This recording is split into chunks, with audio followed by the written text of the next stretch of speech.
factor formador biota. ¿Se acuerdan? Sí. A ver. Vamos a ver. Ahí está. Bueno, eso fue lo último que habíamos visto. Habíamos visto factores formadores y nos habíamos quedado con la biota y queríamos, estábamos haciendo la comparación entre lo que es la biota en una zona de bosque y la biota en una zona de pradera, cómo se generaban condiciones diferentes. ¿Se acuerdan que dijimos que, por ejemplo, cuando hay un bosque se caracterizaba por qué? Porque era un ambiente más húmedo, ¿sí? De sombra, eso se refiere debido justamente a la canopia de los árboles, mientras que en una pradera, ¿qué teníamos? Es una vegetación herbácea, recuerdan que dijimos que lógicamente aquí el ambiente va a ser más seco, va a estar menos protegido este suelo, ya sea por la lluvia, por el viento. Y lo que decíamos es que en los árboles teníamos raíces de tipo secundaria, pero mientras que en este tipo de vegetación de praderas teníamos raíces en cabelleras, raíces que constantemente se estaban renovando y por lo tanto estaban incorporando materia orgánica en el suelo. A diferencia, eso no ocurre en las raíces secundarias de los bosques.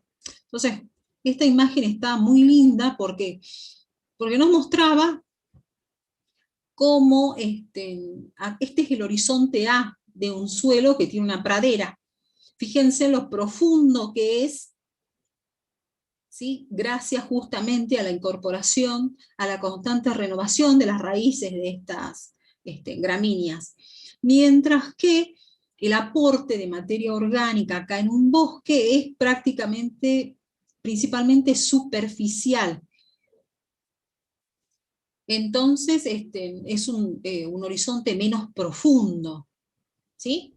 Otra característica, fíjense, en que se generaba es de que las raíces de los árboles favorecían la infiltración, favorecen la percolación, es decir, que este perfil sea atravesado por el agua y consecuentemente decíamos que los suelos más seniles estaban en los bosques. Y esto nos está dando idea, porque fíjense, toda esta zona que está clara en el perfil es una zona de pérdida. ¿Sí? Ya vamos a ver el nombre, pero se corresponde con un horizonte E, es una zona de pérdida. ¿Y qué se pierde? Y bueno, materia orgánica, arcilla, sales, óxidos de hierro, de aluminio que pueda haber, y eso es lo que decolora, podríamos decir, el horizonte. Es un horizonte pálido. ¿Sí? Ambos, fíjense, tienen una capa, un horizonte que es de acumulación, mientras que nada, que es profundo, tenemos una zona donde básicamente que es rica en materia orgánica y donde se puede diferenciar también una zona donde el menor contenido de materia orgánica. Ahora, fíjense, esto que ven acá en blanco es una acumulación ¿de qué? De carbonato de calcio.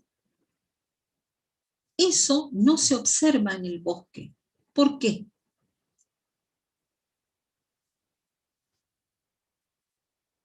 Porque ya ha sido lixiviado, tal cual, pero eso justamente ratifica lo que decíamos, cómo en los bosques favorece la lixiviación, favorece el lavado, pero eso ni siquiera lo encontramos al carbonato de calcio. En cambio, en la pradera lo seguimos encontrando. Exactamente, caballero. ¿Sí? Eso es lo que nos está diciendo. Bueno,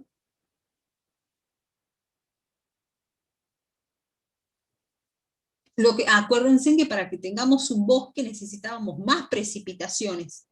¿Se acuerdan o no cuando vimos ese grafiquito anteriormente? Necesitamos más precipitaciones para que haya un bosque, para que se generen las condiciones. ¿Mm?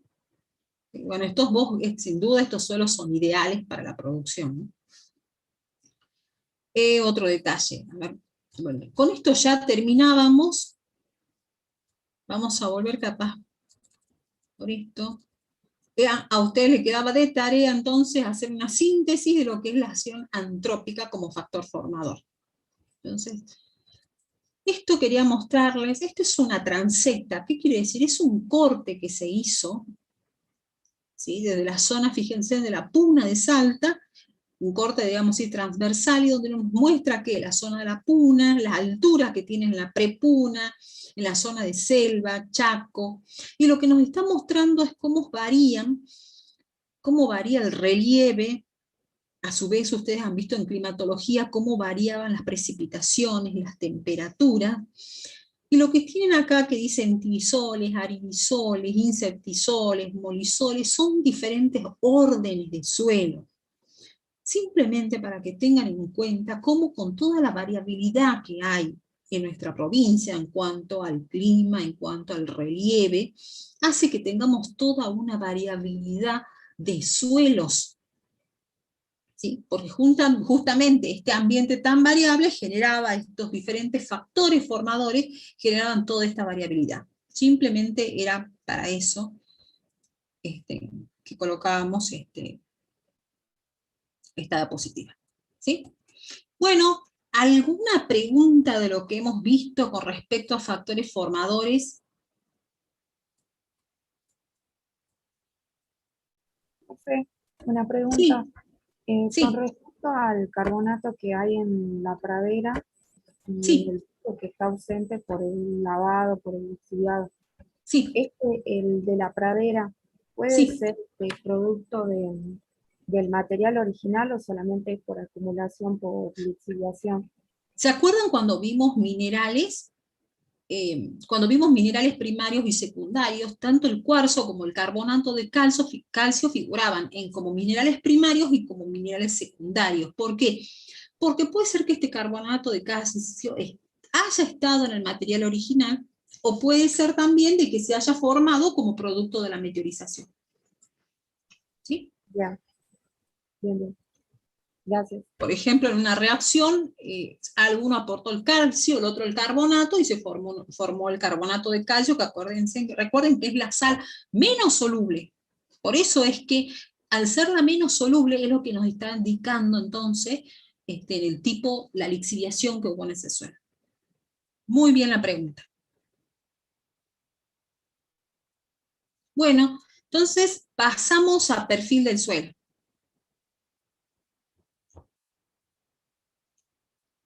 Este tema es muy importante, ¿sí? Nos está dando ideas, voy a ver en el chat que hay.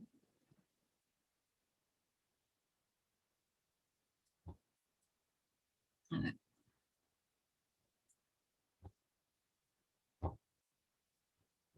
Bien, no de nada.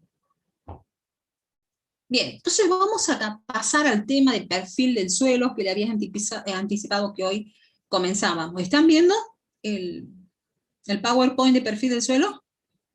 No. Bien, entonces ahí lo veo.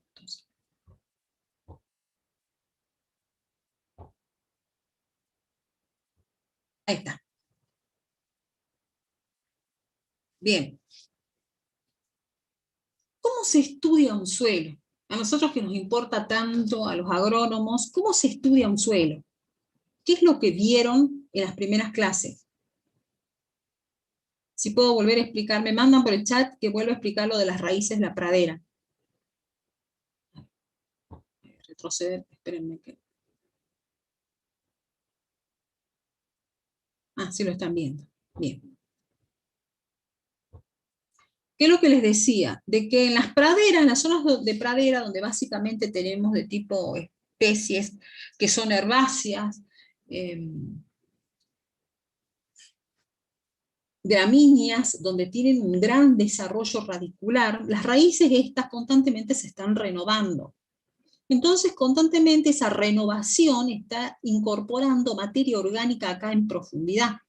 Por lo tanto, en los suelos de pradera, la incorporación de materia orgánica no solamente es superficial, es decir, porque caiga una hoja, sino también subsuperficial. Entonces, eso hace que en los suelos de pradera tengamos un A, es decir, un horizonte A, profundo. ¿Qué quiere decir un horizonte A? El horizonte A hace referencia a un horizonte superficial, mineral, ya vamos a ver en detalle, pero donde hay materia orgánica íntimamente mezclado con la fracción mineral. ¿Y eso qué ocurre en cambio en un suelo de bosque? Solamente la incorporación es superficial, por lo tanto el horizonte A es menos profundo. ¿Por qué? Porque las raíces de los árboles, ustedes saben, constantemente no se están renovando, tienen un crecimiento secundario, siguen creciendo, pero no se están renovando constantemente. A ver, no sé qué me dicen ya. La dejamos como anfitriona. Ah, perdón.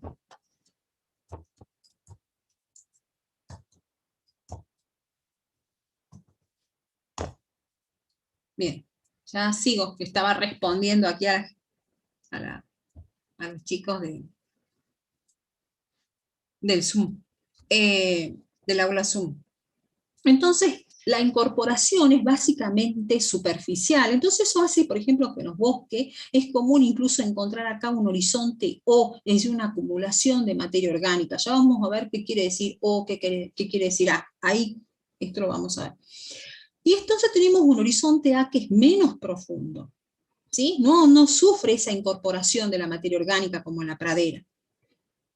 Por otro lado, esas raíces que tienen los bosques favorece el proceso de lixiviación, el proceso de lavado, y eso es lo que hace que tengamos un horizonte, fíjense, de pérdida, de eluviación. ¿Qué perdieron? Arcillas, óxidos de hierro y aluminio, se pueden perder sales, carbonatos, ¿sí? Se perdió material gracias a estas raíces que favorecen estos procesos de lixiviación y lavado. Esto no ocurre normalmente en un suelo de pradera. Y lo que les estaba diciendo es que justamente, para que ustedes tengan idea, en los suelos estos, donde hay bosque, prácticamente ya ni siquiera tenemos el carbonato de calcio, mientras que en los suelos de pradera aún lo podemos ver en profundidad. ¿Sí? Entonces estos suelos de bosque son los suelos más seniles. Y antes que me olvide, si bien está escrito acá, otro de los efectos de la materia orgánica es el tipo de humus que se forma. Ustedes saben, y eso lo vieron en microbiología, cómo el humus que forma una leguminosa es muy diferente al de una gramínea, o al de bosque un caducifolio, o al de un bosque resinoso, o sea, me refiero a coníferas.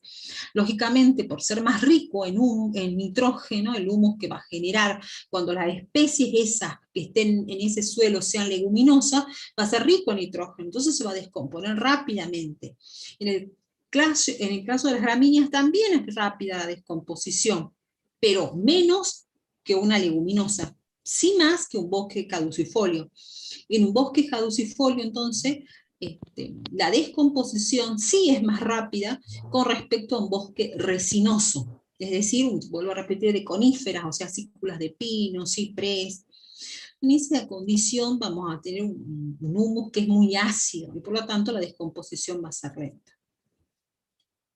Bueno, eso es básicamente con respecto a factores formadores. Fíjense la importancia que tiene la actividad biológica.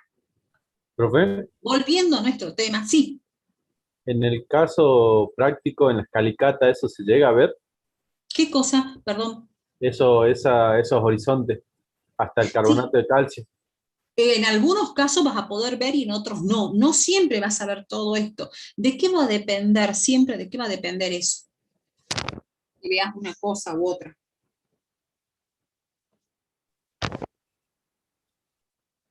Sí, bueno, pero ¿qué dijimos?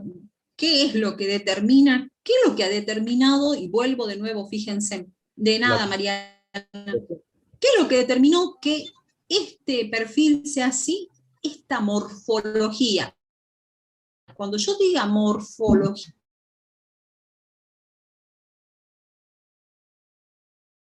¿a qué me estoy digamos, la refiriendo?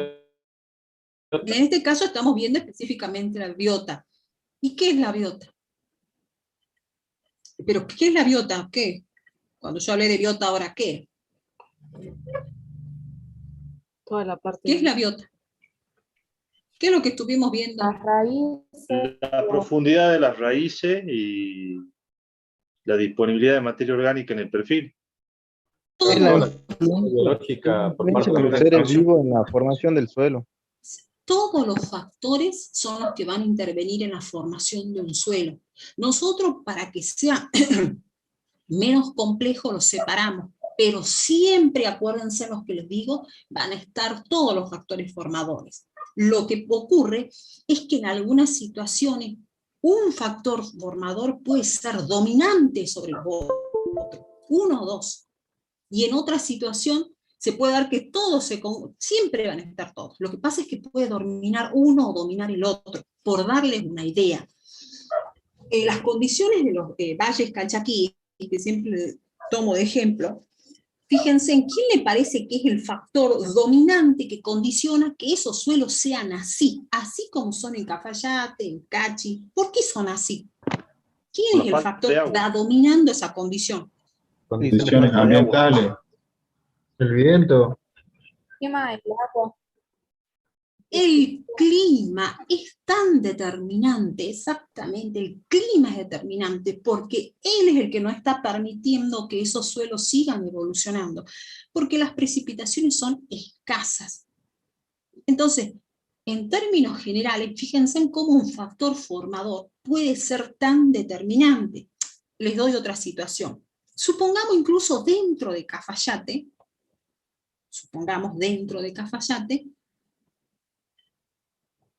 fíjense, yo les conté que hay zonas, o no, no recuerdo con quién, más bajas, donde hay procesos de hidromorfismo, que la napa está muy cerca, esto es la napa, muy cerca de la superficie. Entonces, en esa situación, ¿quién es determinante en la formación de este suelo? ¿Por qué ese perfil tiene esas características? ¿Quién es el factor formador ahí importante? El relieve. Y en ambas situaciones estamos en los valles calchaquíes. Pero para que ustedes vean la diferencia, como en este caso el factor formador relieve es el que va a determinar las características que va a tener este perfil. Mientras que si estamos, por ejemplo, en una zona de Cafayate, o de los relativamente plana, nosotros vamos a decir que el factor formador que ha determinado esos suelos es lógicamente el clima. ¿Se dan cuenta? Por eso es que nosotros, cuando vamos a estudiar un suelo, analizamos el paisaje y dónde está ubicado ese suelo. O sea que dentro de todo ese paisaje hay diferentes tipos de suelos, toda una variabilidad de suelos. ¿Se ha entendido? Sí. Bien, entonces ahora vamos a ver vamos a ver perfil del suelo. ¿Se ha entendido los otros chicos? No sé si me he dado a explicar, no sé si... Sí, Guillera. Bueno, ahora sigo entonces, ¿sí? Para que vean cómo en un mismo lugar se pueden dar situaciones diferentes. Bien, entonces comencemos con... Estamos en la ficha grafológica.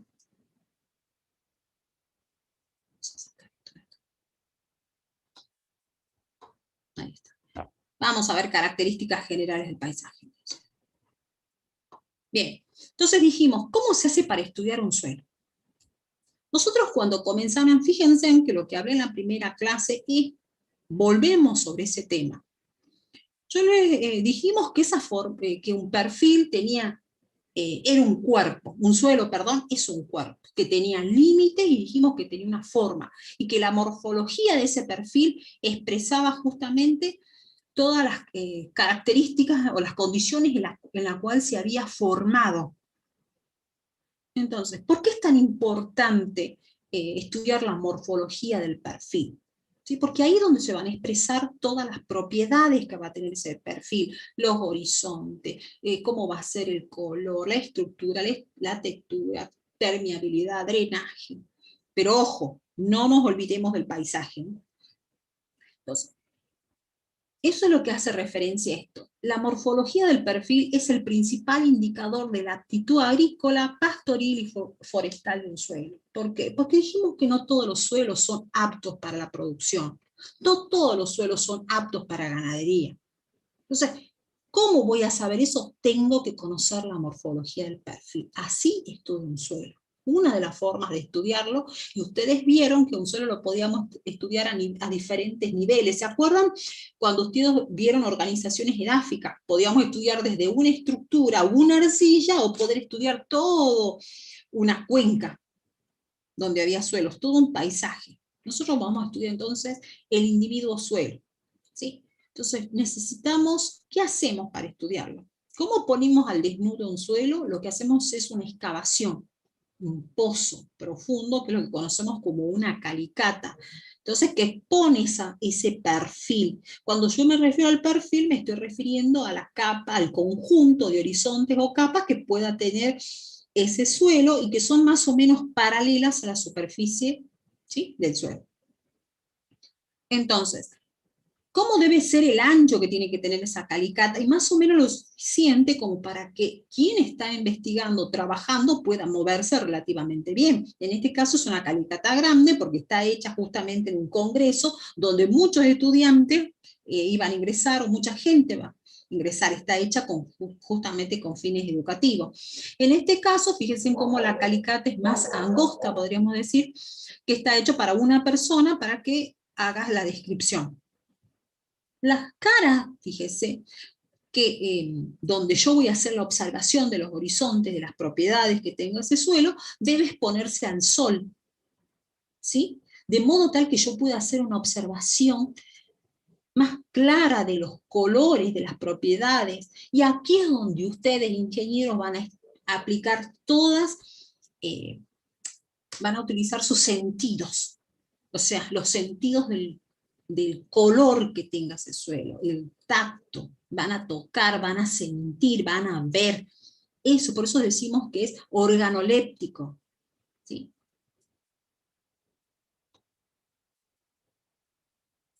Y cuando vayamos a campo, fíjense, jamás me voy sin antes haber hecho un previo estudio, haber recopilado información sobre ese lugar. Yo tengo que haber investigado si hay algo de cartografía, mapas, fotografías aéreas, estudios que se hayan...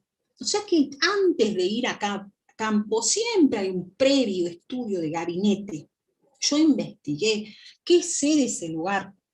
Busco toda esa información.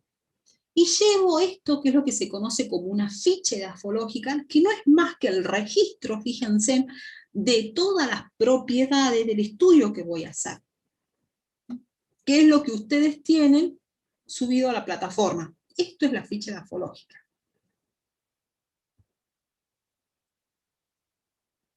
A ver, se está viendo, ¿no? Esta es la fichita edafológica. Fíjense en cómo tiene el nombre del reconocedor. Todo esto que está acá que dice serie, subgrupo, fase, familia, símbolo, es la información previa. Todo lo que yo investigué y después voy completando esta ficha. Y el resto de la información es lo que yo voy a recabar ahí a campo. ¿Se ha entendido? Entonces acá hay información previa y también información de campo. Fíjense en cómo vamos a completar estas fichitas. Lo primero que vamos a poner acá es el nombre, Juancito Pérez, el número de perfil que él está estudiando, será el número 1, el número 2, y esto es muy importante, porque después de que uno trabaja en varios perfiles del suelo, ya se pierde, se olvida, entonces hay que escribir detalladamente en esta ficha edafológica. El perfil número 1, que estaba al costado del río, estaba en tal lugar, inclusive ahora podemos utilizar un GPS para si queremos volver, colocar claramente la ubicación, todo lo que hace referencia seria, hace referencia a la taxonomía, porque los suelos se clasifican taxonómicamente, así como ustedes, como nosotros, yo cuando fui estudiante, clasificaba taxonómicamente, o más que clasificar, nosotros hacíamos una...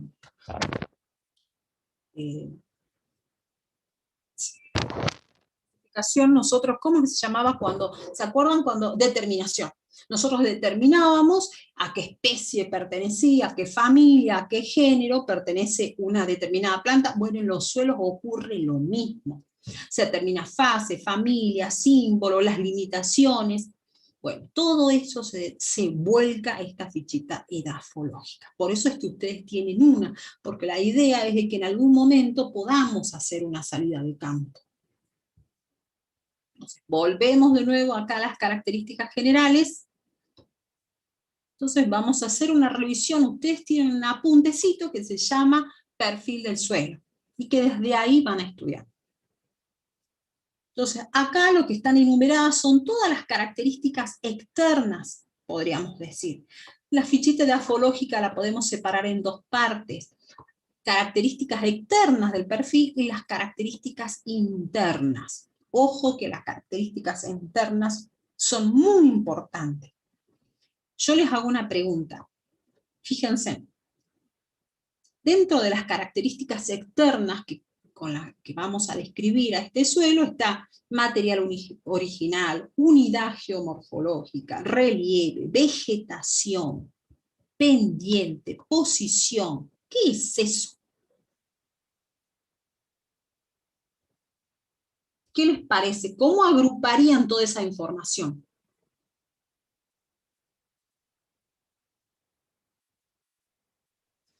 Pero ¿qué les parece? Después de haber visto lo que vimos, ¿qué es eso? Vegetación, material original, unidad geomorfológica, relieve. ¿Qué es eso? Factores Procesos formadores. Exactamente, factores formadores. Factores, exactamente. Me dice Casimiro, factores formadores. Entonces, para que ustedes tengan idea, dentro de la planillita edafológica, mucha de la información que ponemos es sobre los factores formadores. ¿Sí? Entonces, esto que hace referencia a la serie, yo lo voy a pasar más o menos rápido. ¿Por qué? Porque lo vamos a volver a ver y con mucho detalle. Serie, entonces hace referencia a una unidad taxonómica. ¿Cómo sé a qué serie pertenece ese suelo? Porque fui e investigué. En algunos casos no voy a tener esta información, porque no se hizo cartografía del lugar ese, y en otras sí. ¿Sí? Entonces, si la tengo, coloco cuál es la serie. ¿Sí? Es una unidad taxonómica. La fase, que se utiliza para propiedades que son importantes desde el punto de vista de la producción y también del manejo del suelo. El símbolo hace referencia al símbolo de la unidad cartográfica. Todo esto vamos a ver después. Gran grupo que hace referencia a las unidades cartográficas, en clasificaciones utilitarias. Clasificación taxonómica, perdón. La vegetación y el cultivo es un factor formador. Por eso anotamos qué tipo de vegetación hay. O sea, si hay un bosque, si hay una estepa, si hay una pradera. Buscamos los nombres científicos, los vulgares, qué especies hay ahí, en qué estado está. Y eso nos está dando idea a nosotros si hay un problema en el suelo. No va a ser lo mismo que ustedes me dicen que encuentran especies halófitas, o cuando me dicen dentro de una zona donde las precipitaciones son importantes y no hay árboles, o hay determinado tipo de vegetación. Todo eso es importante. ¿Qué más se consigna en esa fichita? El porcentaje de cobertura. No es lo mismo que el suelo esté desnudo, que no tenga vegetación, o que tenga una cobertura muy baja, a que el suelo tenga una alta cobertura. Y cuando yo me refiero a cobertura, ahí también especifico si es de estrato arbóreo, si es de estrato herbáceo o el arbustivo. ¿Qué más consigno en esa ficha? El relieve. No es lo mismo, y fíjense, acá van a utilizar términos como pronunciado o excesivo, normal, subnormal y cóncavo. Esto ustedes lo han visto, lo hemos visto, la importancia que tiene. Entonces no es lo mismo que yo tenga un relieve pronunciado o excesivo, que puede corresponder a una sierra, a una montaña, a una colina, a que yo tenga un relieve normal que hace referencia a un relieve que es moderadamente ondulado. Un relieve subnormal es un relieve plano, y un relieve cóncavo que ya me está dando idea que esté en una zona baja, y como yo estudié edafología, sé que puede ser una zona donde puede estar cerca de la napa freática. La napa freática puede estar en superficie o no, pero sí va a ser una zona de acumulación. Si yo sé que el relieve es pronunciado o excesivo, seguro que el suelo va a ser de escaso desarrollo, va a tener poca profundidad, va a haber muchos procesos erosivos. ¿Se dan cuenta la importancia que tiene lo que acaban de ver de factores formadores? ¿Sí? Si el relieve es subnormal o plano, ya me está dando idea que puedo estar, por ejemplo, acá, en una llanura. Inclusive este relieve va a ser determinante en el manejo del suelo, o que haya y no haya suelo. Entonces, fíjense toda la información que vamos a... Bueno, esto es lo que ya vimos. O en un relieve que es excesivo, cómo domina el escurrimiento y la infiltración es escasa. En un relieve normal, que dijimos que es moderadamente ondulado, ¿sí? Hay el escurrimiento y la infiltración están más o menos, son valores medios, están más o menos equilibrados. En un relieve subnormal o plano es más lo que infiltra que lo que escurre. Y en un relieve cóncavo el escurrimiento puede ser convexo, ¿sí? Es decir, hacia el centro. ¿Sí? A eso me refiero a esto. O sea que el agua va a tender a hacer esto. ¿Sí? O bien el escurrimiento es muy lento. En este caso el escurrimiento también es lento. Acá va a ser medio. Y acá el escurrimiento va a ser rápido. ¿Sí?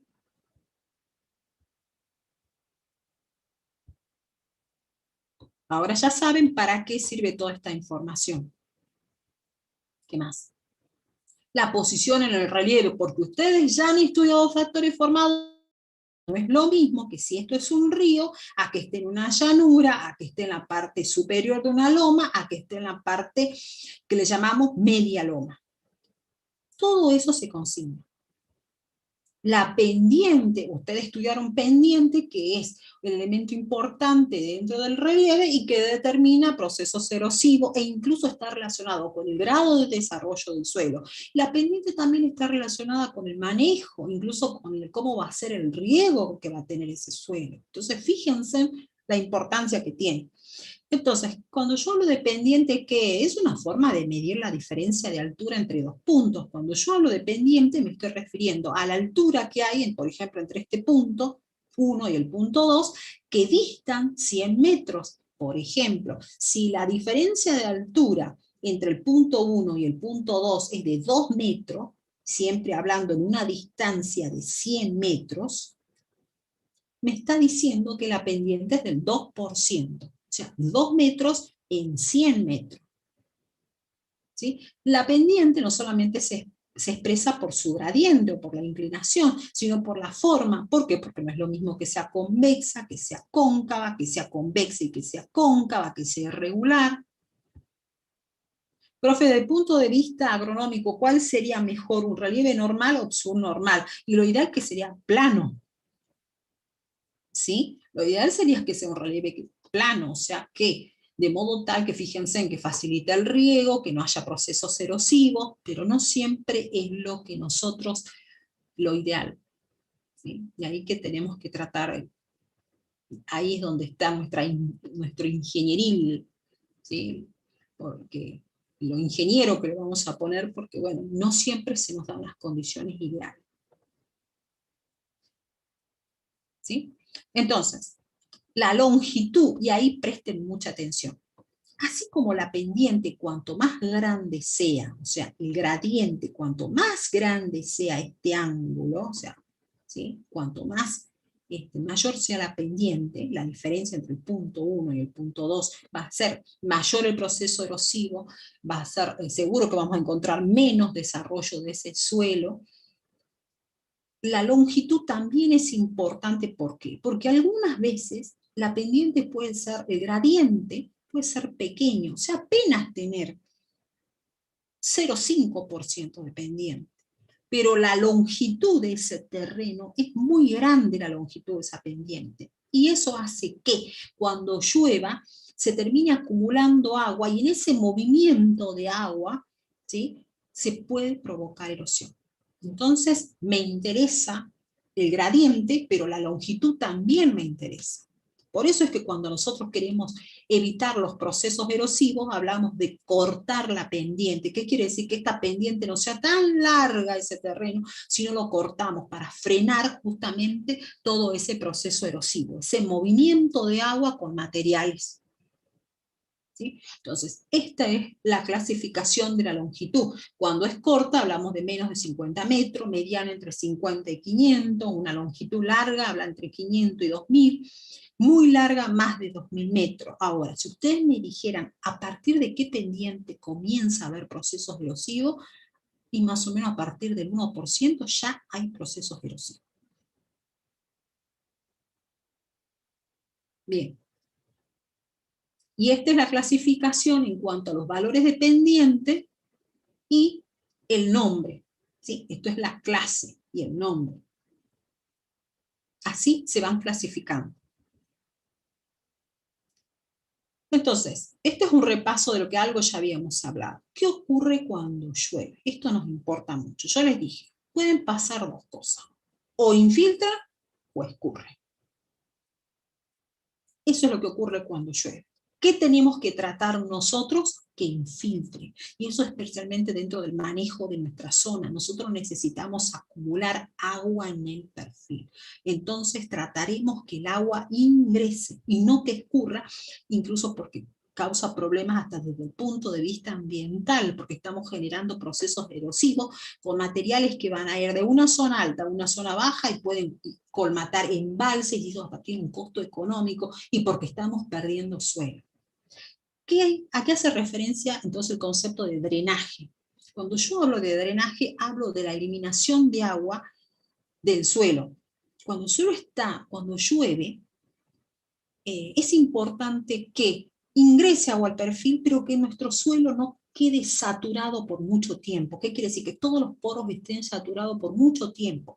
Que el agua pueda atravesar el suelo con una rapidez tal que no sea excesiva esa rapidez, o sea, de tal forma de que pueda el perfil retener agua, ¿sí? Que le dé tiempo a este suelo de retener, y a su vez que no pase el tiempo suficiente como para que se genere una saturación y las raíces de las plantas no puedan respirar.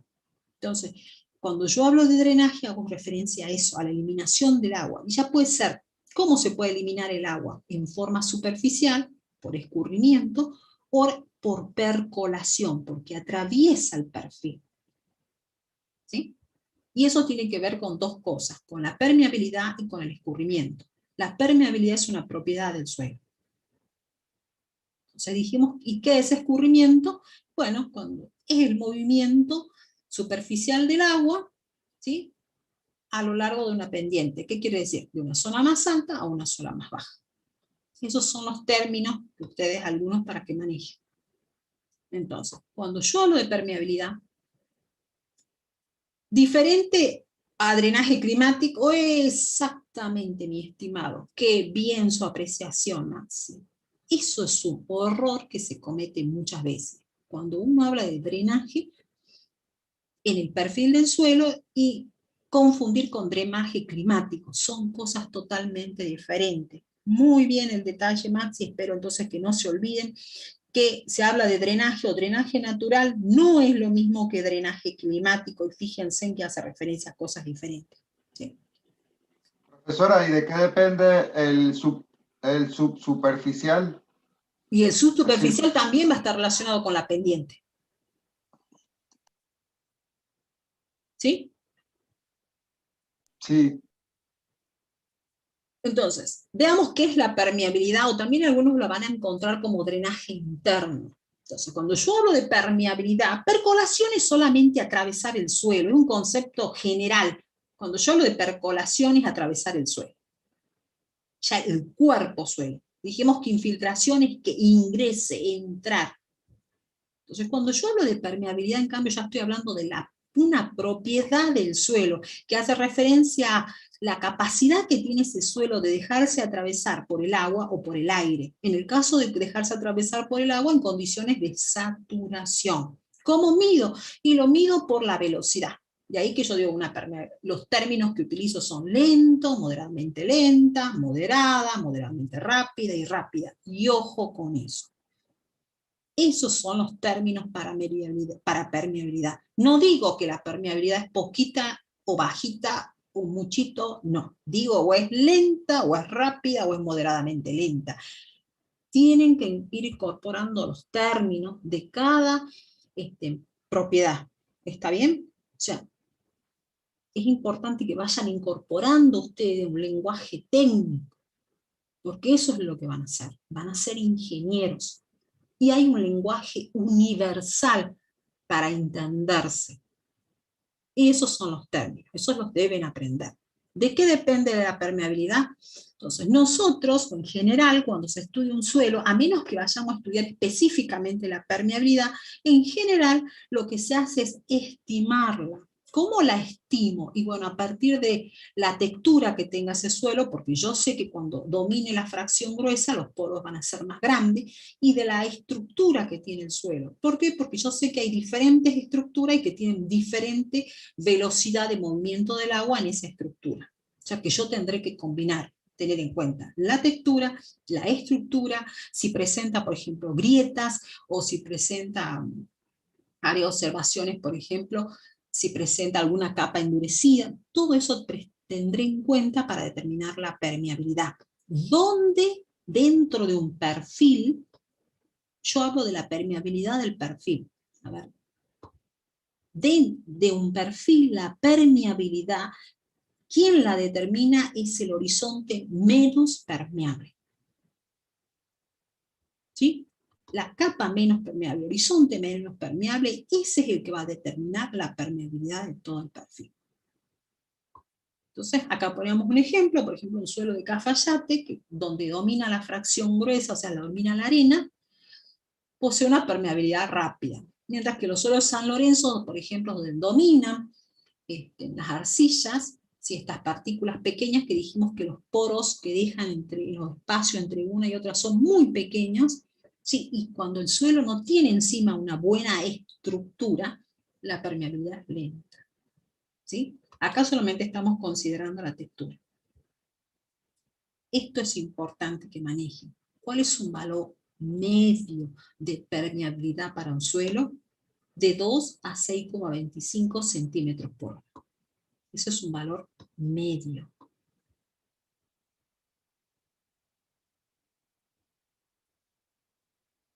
Entonces, para medir la permeabilidad, el suelo debe estar saturado, si no se estima. Se estima generalmente, mi estimado, se estima generalmente. ¿Cuándo generalmente hago mediciones de permeabilidad? Cuando es, yo voy a hacer investigación y me interesa particularmente ese tema, ahí sí me puedo llevar una muestra, hay formas de medir en laboratorio la permeabilidad. Si no, generalmente la estimamos. Vuelvo a repetir, ¿qué propiedades tengo en cuenta? La textura, la estructura, la porosidad que tenga el suelo, las grietas que pueda tener. Hago una estimación.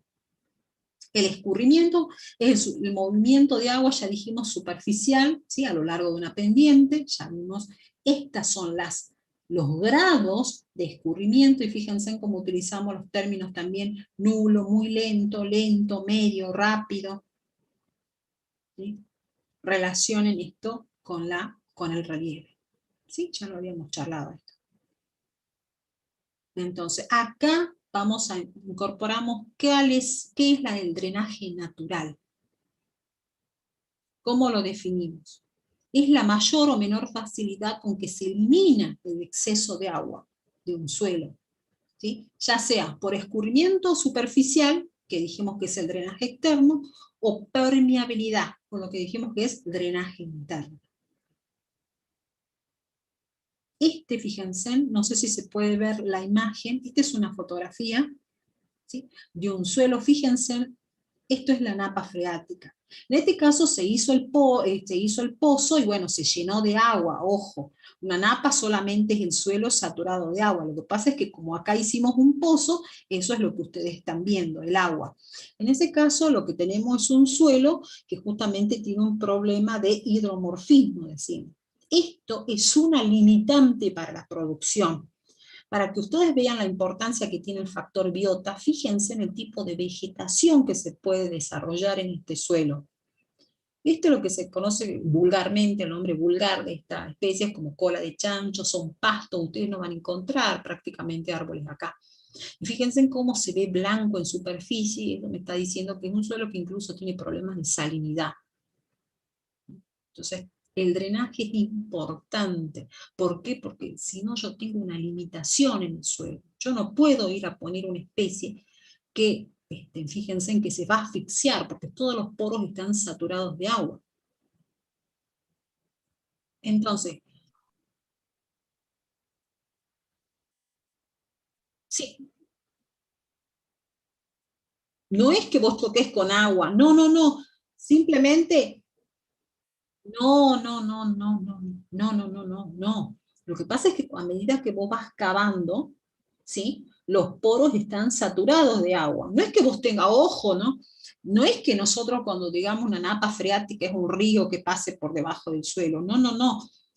Es el suelo que está saturado de agua. Lo que pasa es que al cavar se comienza a llenar de agua porque los poros empiezan a vaciarse aquí de agua. ¿Se entiende? Se empieza a juntar el agua ahí. Pero no es que le hayan echado, no. Justamente esta es la serie Animaná. Y es una serie que justamente tiene ese problema.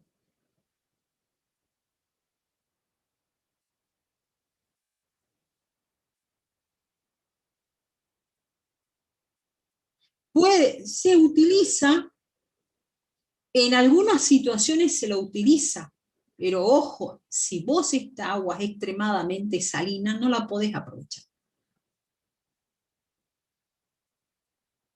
¿Te das cuenta? Se puede dar que en estos problemas de hidromorfismo el agua esta no sea salina, o sí, o ligeramente salina. Pero en este caso, claro que algunas veces se aprovecha, pero en esta situación, cuando hay una excesiva salinidad, no la podés aprovechar. Profesora, el problema de la sal es fundamentalmente por ósmosis, o sea que no van a estar disponibles. Ajá. Exactamente. Hagamos una comparación burda. Supongamos que tenemos mucha agua de mar para tomar. Aunque el suelo tenga mucha agua, la planta va a sufrir un problema de estrés porque no puede tomar esa agua, ¿sí? Por la excesiva concentración de sales solubles. Entonces la planta, en lugar de incluso de poder extraer agua, va a tender a perder agua, justamente por el problema que puede ser de ósmosis. Y también se podría dar que dentro de las sales tenga alguna sal que sea tóxica. Eso también puede pasar. ¿Sí? Sí. Por eso decimos que la planta sufre un estrés fisiológico, porque en realidad la planta sufre porque tiene agua, pero no la puede extraer. Lo mismo nos pasaría a nosotros si tomáramos agua de mar. Es un agua que no podemos tomarla, necesitamos un agua bajo contenido de sales para que nos pueda hidratar. Entonces, simplemente hago esa comparación para que ustedes lo tengan en cuenta, para que nuestra memoria... Profesor, un ejemplo burdo, quizás por ahí para entenderlo mejor, es cuando uno tiene hinchados los pies, lo pone en agua con sal. Ajá. O sea, todos los sistemas tienen el equilibrio, entonces en un medio sobresaturado, que es el medio de agua, o sea, el agua con sal, sal, o sea, las sales que están dentro del cuerpo pasan al medio, entonces se deshinchan los pies. Lo mismo pasaría con una planta. Pero no sale la sal, lo que sale es el agua, ¿no? Claro, pero o sea, el agua, el vehículo, digamos, entonces por eso es que la planta se deshidrata. Claro, pero ¿por qué se deshidrata la planta? Porque vos lo que tenés es que, como vos decís, tiende al equilibrio, entonces el agua sale de la planta, porque trata de diluir lo que está muy concentrado. ¿Te das cuenta? Debería ser al revés. El agua debe ingresar a la raíz. Claro. No ingresa. Y en un suelo que tiene problema de salinidad, digamos, la única alternativa es utilizar especies que sean tolerantes. Y ahí eso lo ven en manejo, pero ¿qué tenés en cuenta? Por ejemplo, porque se pueden lavar, lixiviar las sales. Si vos tenés buenas condiciones de drenaje, podés lixiviar, lavar las sales. Opción 2, Si tenés problemas de drenaje, arreglar los problemas de drenaje y después lixiviar. Y también se han hecho trabajos, por ejemplo, en La Pampa, donde han utilizado pasturas especiales, como para poder, como decíamos, utilizar, quizás no se utilice para la producción agrícola, pero puede ser, por ejemplo, tener un forraje, una especie que resiste esa elevada concentración de sales y se puede utilizar para ganadería. La grama rode. Por ejemplo, depende del lugar. ¿Sí? La peluca también. ¿Sí? Bien. Sí, sí, sí. Bien, sigamos entonces. ¿Se dan cuenta? Pero, o sea, nada pueden utilizar si antes no saben diagnosticar. Entonces, la idea es eso. Acá vamos a aprender a diagnosticar. Entonces, ¿cuáles pueden ser las clases de drenaje? Muy pobremente drenado. ¿Qué quiere decir? Ustedes se van a campo y ahí ven, ya pueden estar viendo agua en superficie. O si no, el agua está muy cerca de la superficie y prácticamente todo el año. Entonces, eso es un suelo que no lo puedo utilizar para la producción. Me voy a la condición, la otra condición extrema, un suelo que es arenoso, es excesivamente drenado. ¿Por qué? Porque ustedes riegan y esa agua no se retiene en el suelo. ¿Por qué? Porque no tengo partículas pequeñas, ya vamos a ver cómo funciona esto, que pueda retener agua, es decir, arcillas, por ejemplo, o coloides orgánicos que puedan retener el agua esa. Los poros son muy grandes, entonces el agua pasa rápidamente en un suelo arenoso y la planta tampoco puede aprovechar esa agua, y por eso es que el ambiente que genera un suelo arenoso es un ambiente árido, de aridez, justamente debido a la imposibilidad de retener agua. Entonces, estas dos condiciones son extremas. ¿Cuál sería lo ideal? Tener un suelo moderadamente bien drenado o bien drenado. ¿Está bien? Es decir, que el agua se retire con facilidad, pero que no sea tan rápido como para que la planta no lo pueda aprovechar. Porque yo necesito que el agua se retire, necesito que mis raíces respiren, pero no tan rápido como para que no pueda aprovecharlo la planta. ¿Sí?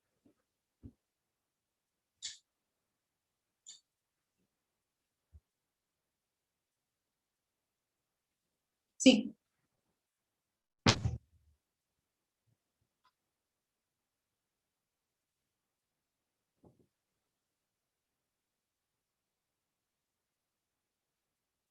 ¿Qué les parece a ustedes? ¿Tiene que ver con la zona de acumulación? ¿Qué es lo que hablábamos hace rato? ¿Qué es lo que puede ser determinante en estos suelos?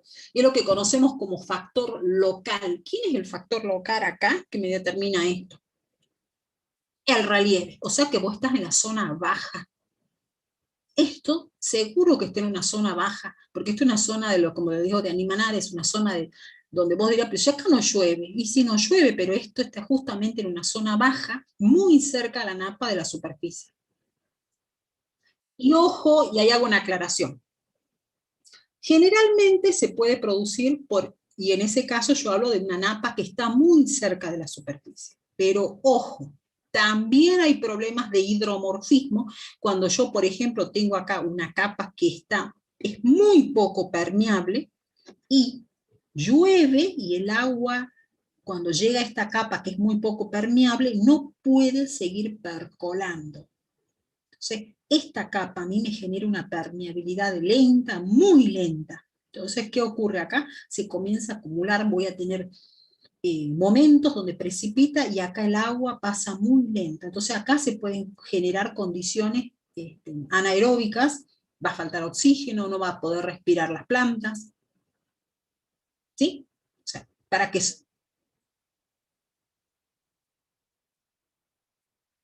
Sí, puede ser. Sí, se puede generar también. Si no tiene una buena estructura, sí.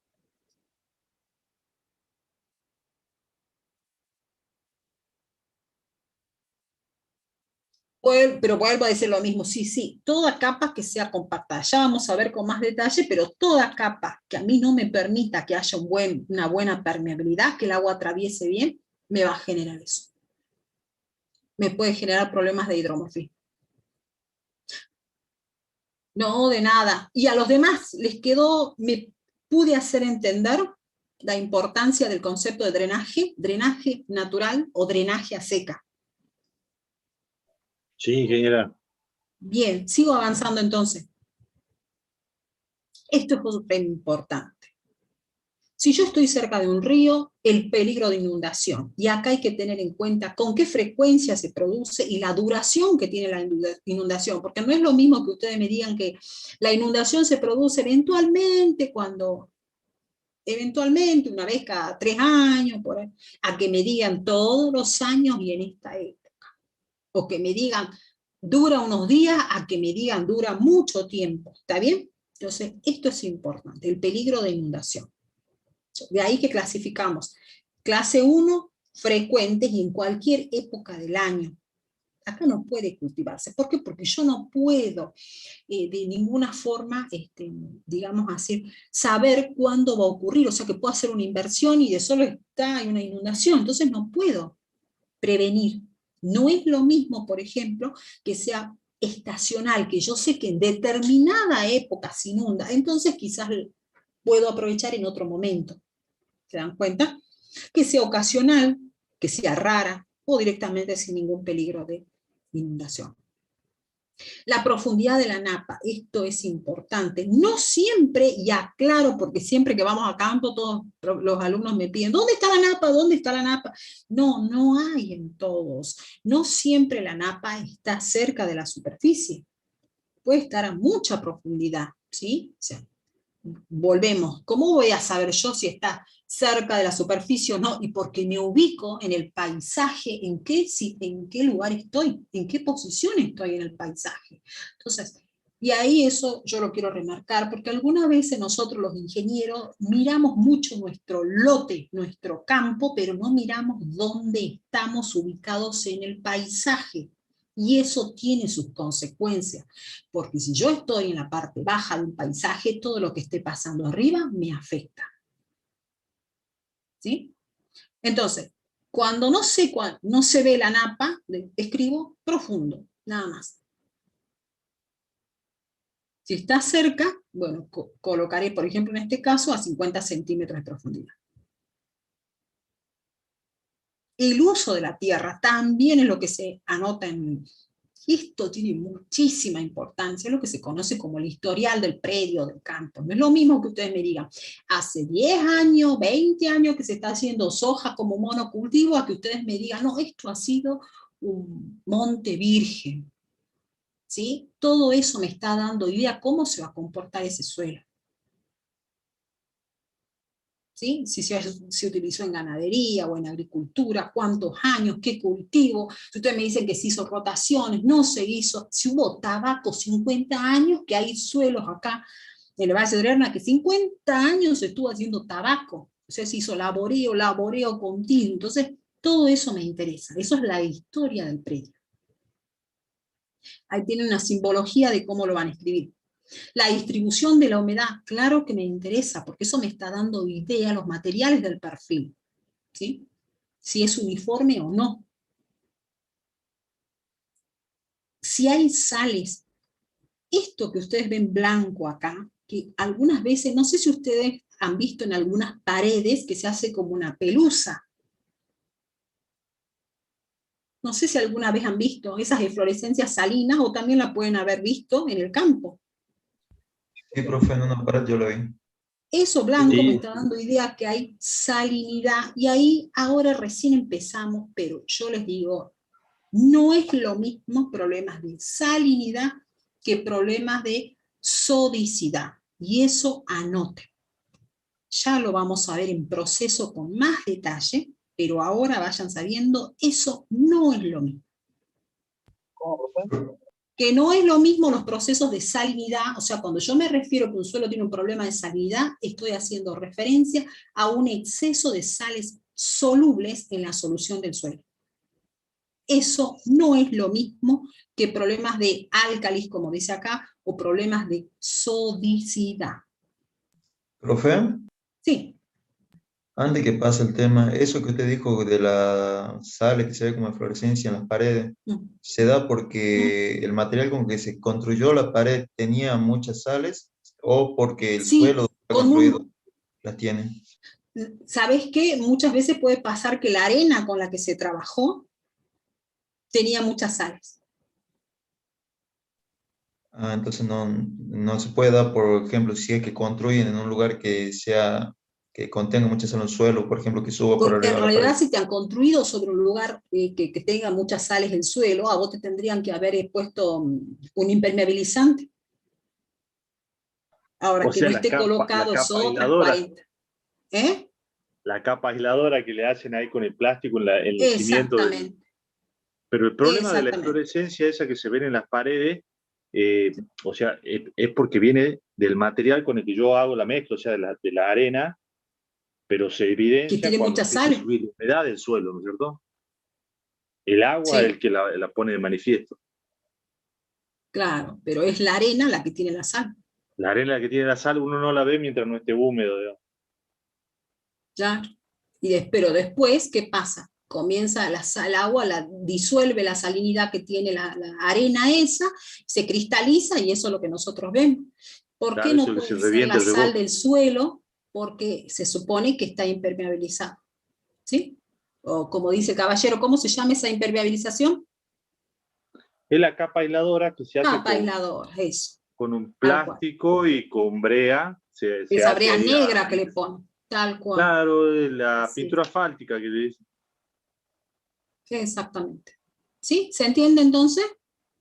Ok, profe, Eso sí. es lo que ocurre en el suelo y ustedes ven acá costra por problemas de salinidad.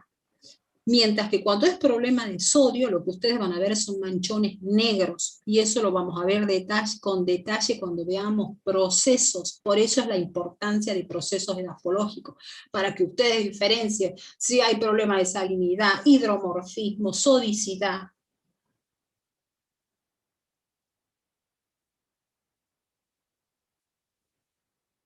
Ajá,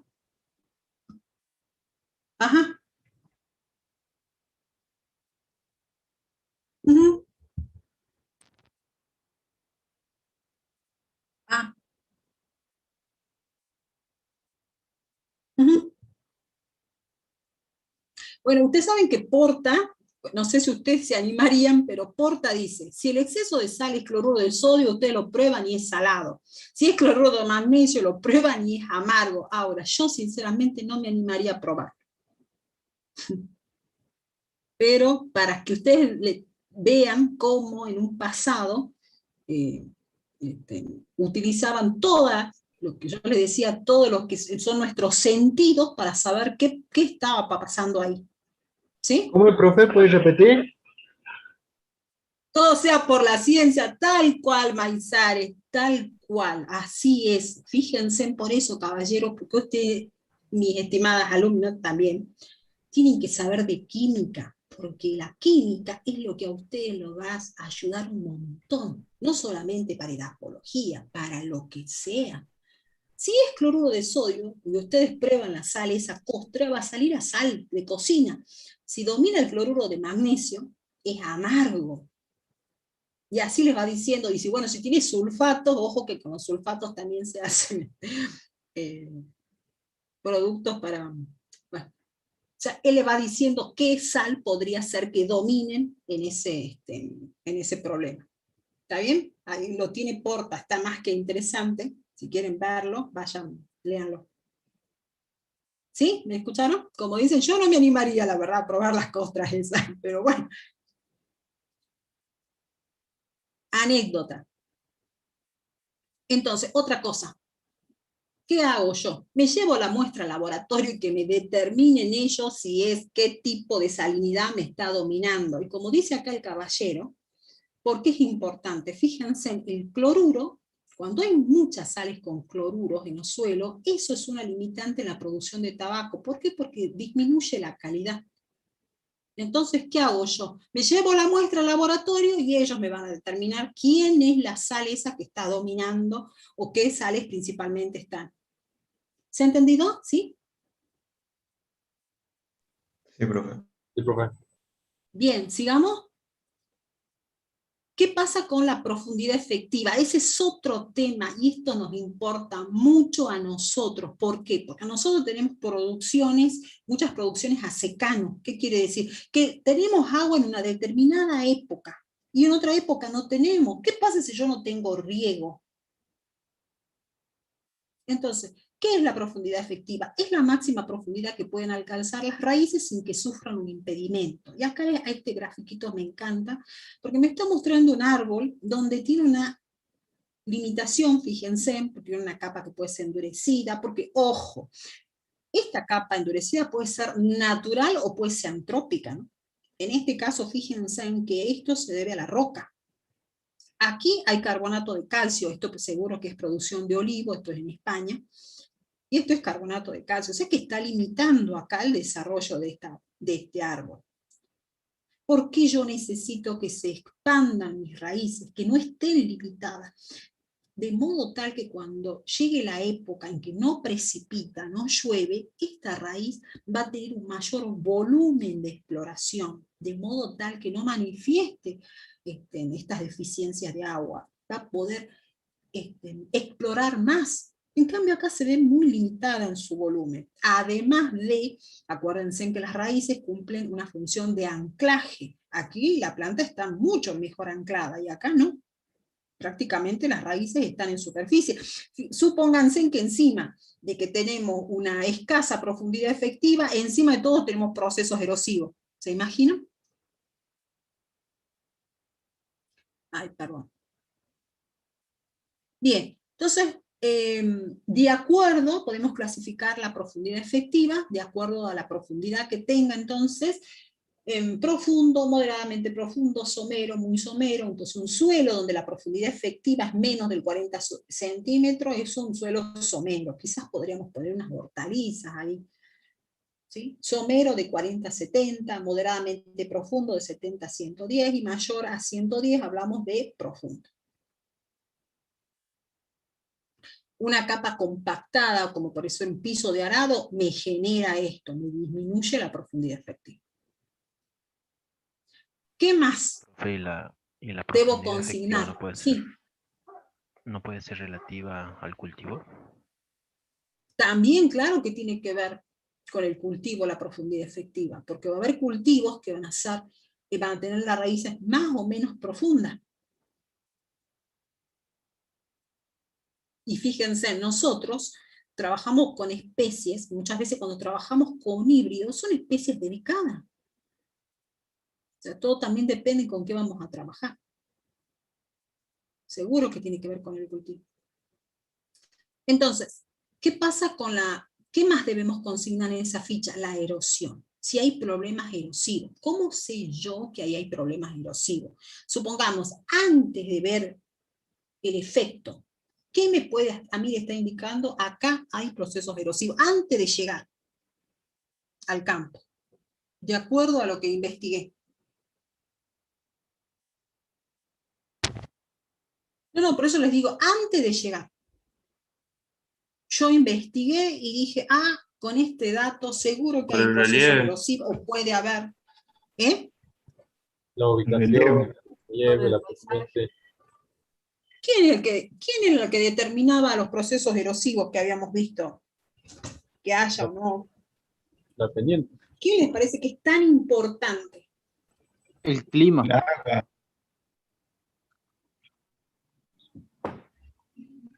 Las precipitaciones. ¿Qué otra cosa más? ¿Perdón? Viento. Las precipitaciones. A ver, veamos por acá. La pendiente, exactamente. Y dentro del relieve, como dicen acá, el relieve. Si ustedes ya están sabiendo que van a un lugar donde el relieve o es de colinas, o es montañoso, o tienen pendientes importantes, ahí me hace pensar que puede haber procesos erosivos. ¿Se dan cuenta? La pendiente es muy importante. Vuelvo a repetirlo. Dentro de lo que es el relieve, la pendiente va a ser determinante, no solamente en el desarrollo de un suelo, los procesos erosivos, en el manejo que le vamos a dar a ese suelo, en el sistema de riego que podemos utilizar en ese suelo. ¿Sí? Entonces, los procesos erosivos que dominan, por ejemplo, en nuestras zonas, por ejemplo, todo lo que se hace, incluso donde algunas veces creemos que el viento es importante, son los procesos hídricos. Y ahí, la erosión hídrica. Nuestra provincia es la tercera provincia con mayor riesgo de erosión hídrica del país. Estamos después de Jujuy y después de Misiones. O sea, para que ustedes vean todo lo que tienen que tener en cuenta en el manejo. ¿Por qué? Por el relieve que tenemos. Nosotros tenemos un relieve, fíjense cómo tenemos montañas, tenemos pendientes. Y la otra tiene que ver con la precipitación, pero no por la cantidad, sino por la intensidad de lo que precipita. Y porque todas las precipitaciones encima están concentradas en el verano, y son intensas. Entonces, todo eso hace que nosotros tengamos que dar un manejo, tener cuidado. ¿Qué más? Fíjense, hay 3 tipos de erosión hídrica. Yo ahora voy a hablar simplemente así a grandes rasgos, pero estos que están viendo acá se conocen como erosión en surco. No sé si ven como que se abriera el suelo, ¿lo ven o no? Y esto es como consecuencia que el agua, ¿sí?, va llevándose los materiales. Esto es una erosión en surco. También puede haber erosiones de tipo laminares, es decir, que yo no la percibo, yo no veo esto. ¿Cómo me doy cuenta? Y porque allá, si esto es la pendiente, aquí al final veo que todo este material que estaba aquí, que era más oscuro, va a parar allá. Hay una diferencia de color, una diferencia de material, entonces yo sé que hay erosión. Eso es muy común en el tipo de riego, fíjense en el manto o en surco, se generan estos procesos de erosión. Y otro tipo de erosiones en cárcavas, que son semejante a los surcos, pero muy grandes, de modo tal que ni siquiera permiten el pasaje de la maquinaria. Eso ocurre comúnmente cerca de los ríos. Esto lo que me está mostrando acá es erosión eólica, que ojo, también hay, pero la dominante es la erosión hídrica. ¿Sí? Fíjense en cómo. Eso lo ven en manejo, pero básicamente acuérdense de dónde van a partir ustedes. ¿Quién es el que causa el problema acá? La pendiente, tenemos que disminuir la pendiente. Entonces, ¿qué tendremos que hacer? Lo que se llama cortar la pendiente. Ahí van a empezar a ver curvas de nivel, terraza, cultivos en faja, todo eso que en faja, todo eso lo van a ver en manejo de suelo. Corto la pendiente, porque yo sé que ese es el problema. Fíjense, acá por ejemplo, miren de grande que es el predio, quizás la pendiente no sea tan grande, pero cuando es tan largo, imagínense, llueve, y con esta pendiente las cantidades de agua y de material que se van arrastrando. Entonces tener una parcela así tan larga no es conveniente. ¿Se dan cuenta? Entonces, bueno, este grafiquito está lindo porque ¿qué es lo que me está mostrando? Erosión en surco, una erosión laminar. ¿Cómo me doy cuenta también que hay erosión laminar? Porque fíjense que comienza a quedar desnuda la superficie, aquí la base de la planta. Fíjense cómo a simple vista ustedes observan que hay zonas donde se ven pequeños cauces, ¿ven? Saben que el agua ha tomado este camino. Bien. Y esto es una cárcava, señores. Ya cuando avanza mucho, se generan estas que son cárcavas. ¿Sí? Ahí se hace un tratamiento especial, ya van a ver el manejo, pero estas son cárcavas. Son problemáticas, ¿por qué? Porque si yo tengo que cultivar este campo, la maquinaria no puede pasar por aquí. Entonces, sí, ahí se las ve, tal cual. Sí, sí, todo eso se ve. Si ustedes tienen fotos, los que tengan, después las vemos, estaría bueno compartirlas, ¿sí? Pero sí, así es.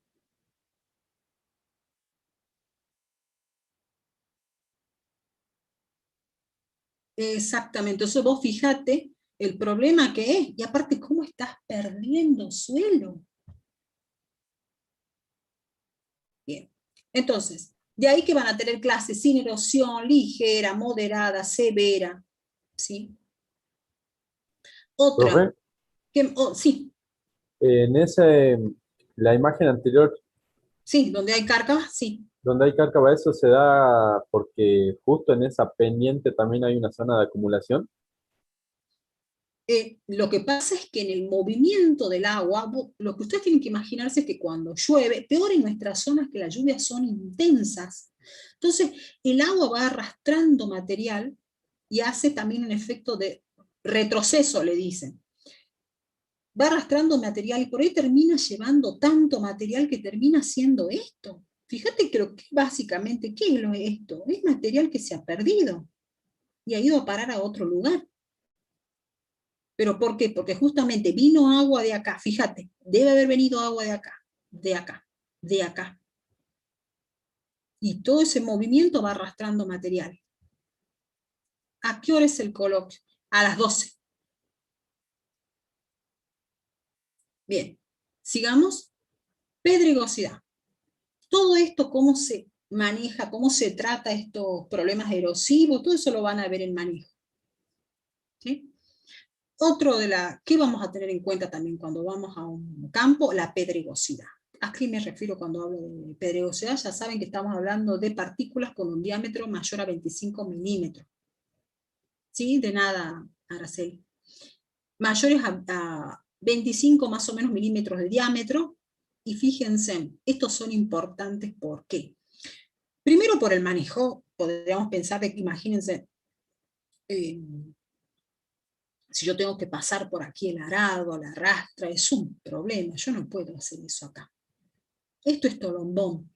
Antes lo llevábamos a los alumnos ahí, y esta es una fotografía, fíjense, un año fuimos con el profe José, y en esa época era la ingeniera Pérez, y vimos cómo estaban juntando, miren, piedras a un costado. Habían pagado gente para que junte las piedras. Yo digo, pagar gente para que saque las piedras.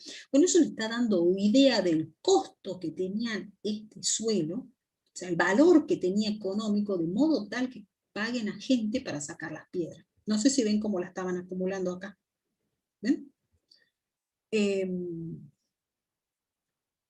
¿Cuál es el problema de las piedras? Que el tamaño de esta partícula ya no retiene agua, no retiene nutrientes. Entonces, si yo tengo un volumen de suelo con mucha pedregosidad, en realidad tengo todo un volumen donde la planta no puede, no hay suelo, o sea, no se retiene agua, y la planta entonces, imagínense en una época seca, ¿sí? No puede tomar agua. El otro problema, como decíamos, es el hecho de que pase el arado, pase la rastra, ¿sí? O sea que la pedregosidad son problemas. ¿Sí? Pero bueno, en este caso, vuelvo a repetirles, nos decían de que aquí iban a poner viñedos, o sea que estaban sacando las más grandes nada más. También nos daba idea del valor que tiene esa tierra, como para justificar económicamente pagar a esa gente para sacar piedras grandes. Bien, ¿qué más le pregunto? Profesora, disculpe, pero en ese caso no hubo una meteorización de esas piedras. ¿Esa es piedra madre o cómo es? Fíjate, disculpa, mira acá, no sé si ves cómo la ves a las piedras. ¿Ves que son angulosas? Sí. ¿Ves? No es como un canto. ¿Viste que el canto de las piedras, de los ríos, perdón, son todos redondeados? Estos son materiales de acá que los trajo el agua, pero de acá cerca, ¿ves? Desde estos cerros, de estas montañas, y se han arrastrado poco. La meteorización que se da acá no es intensa, justamente todo lo que es Tolombón es una zona donde apenas precipita. O sea que acá lo que domina es ser un poco las propiedades físicas, pero hay muy poca meteorización química. Nada más. O sea que la meteorización aquí no ha llegado, no se dan las condiciones para que haya dominantemente una meteorización química, o hayamos llegado a, también puede ser que se traten de suelos jóvenes. ¿Por qué? Porque esto me está dando idea de que estos son deposiciones de zonas más altas. ¿Te das cuenta? Sí.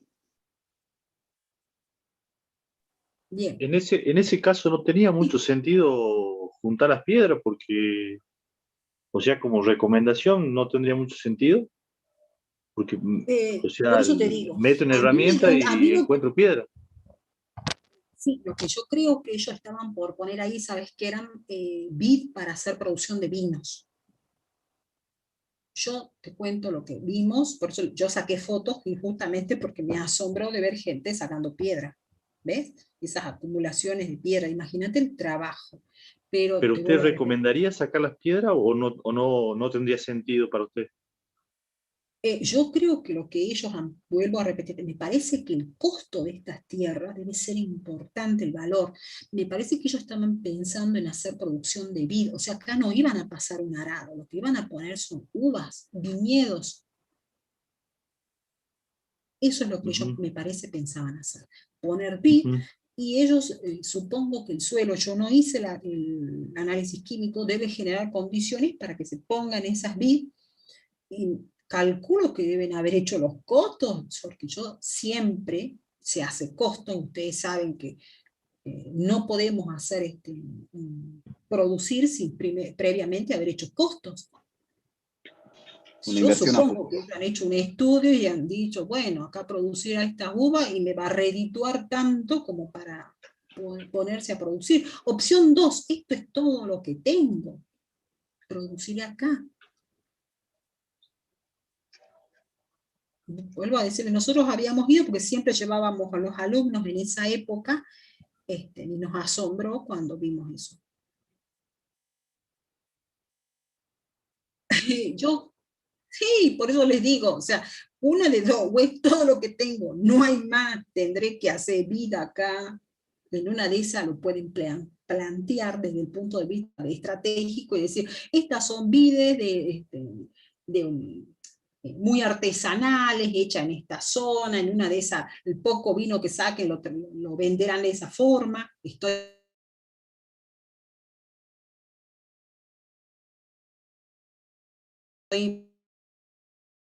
inventando, porque me acuerdo que en esa época habíamos mucho más que plantearlo, por gente que, ¿cuál es la situación? Si yo no tengo más que esto, ¿y qué quieren que les diga?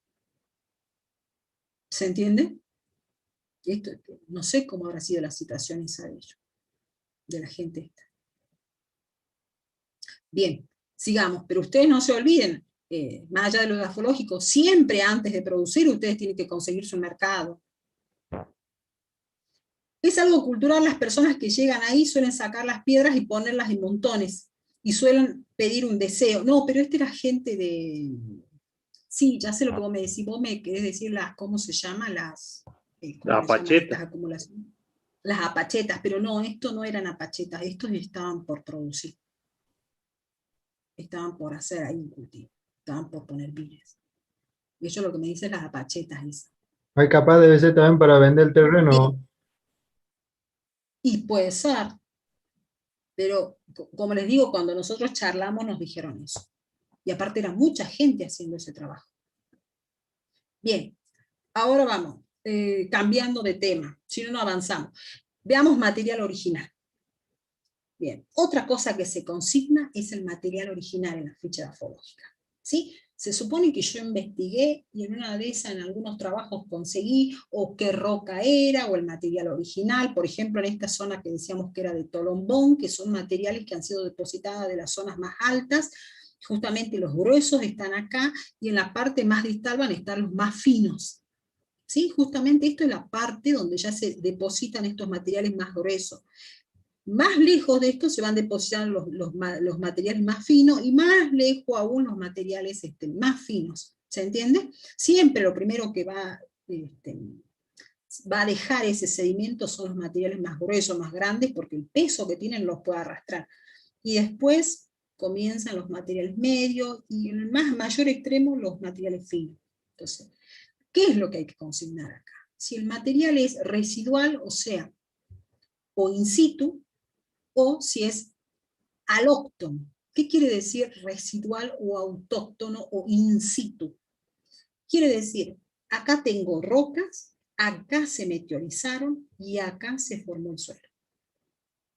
Esta gráfica está muy linda y me está mostrando dos situaciones. En un clima húmedo y en un clima árido.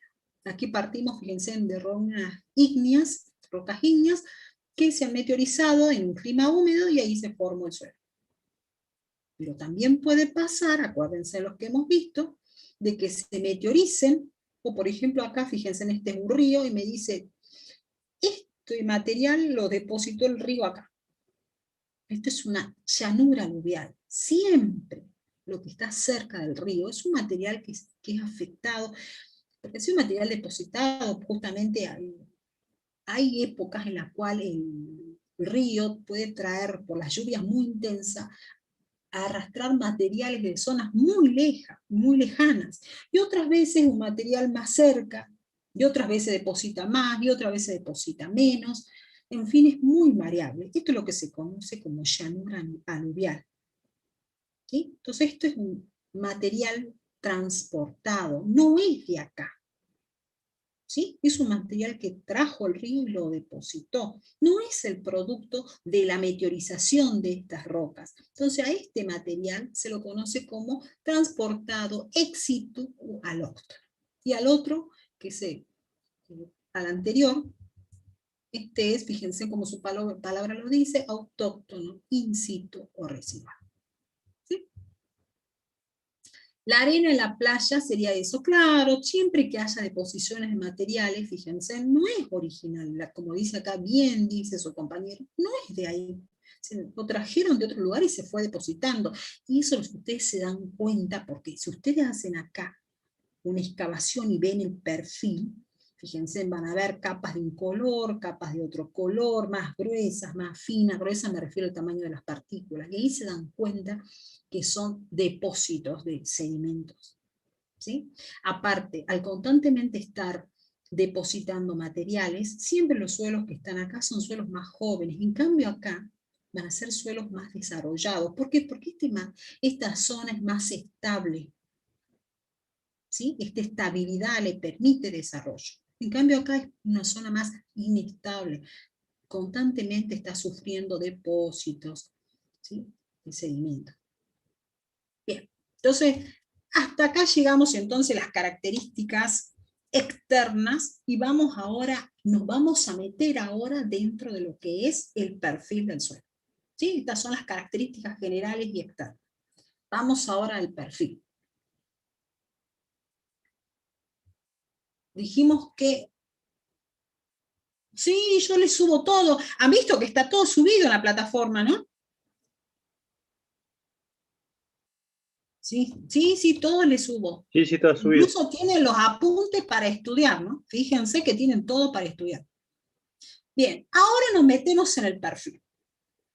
¿Sí? ¿Qué es lo que vamos a ver? Eso es lo que se conoce como morfología interna. La forma, ¿se acuerdan que vimos en la primera clase? ¿Qué forma tiene ese perfil? Nosotros hablamos de morfología. Y que todo esto que vamos a sacar vamos a ver acá, es producto del accionar de los factores formadores. Y que todas esas reacciones que se produjeron ahí, química, física, físico-química, biológicas, les vamos a llamar procesos edafogenéticos. ¿Sí? Entonces, ¿qué vamos a ver en ese perfil? Los horizontes, las capas, los límites, el color, la profundidad, todo eso que a nosotros nos impregne los sentidos. Si hay pedregosidad, si hay moteados, concreciones, la textura, la estructura, cómo es el pH, o sea, reacción del suelo, si hay concreciones, todo eso vamos a ver. Entonces, primero, ¿qué vamos a ver? ¿Qué es lo que diferencia una roca de un suelo? Una roca dijimos que es homogénea.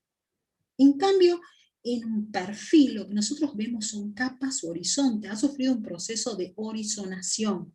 Acuérdense de que un suelo se forma en la interfaz, la litósfera en una interfaz con la atmósfera, biosfera e hidrósfera. Entonces todos los procesos son desde la superficie hacia la profundidad.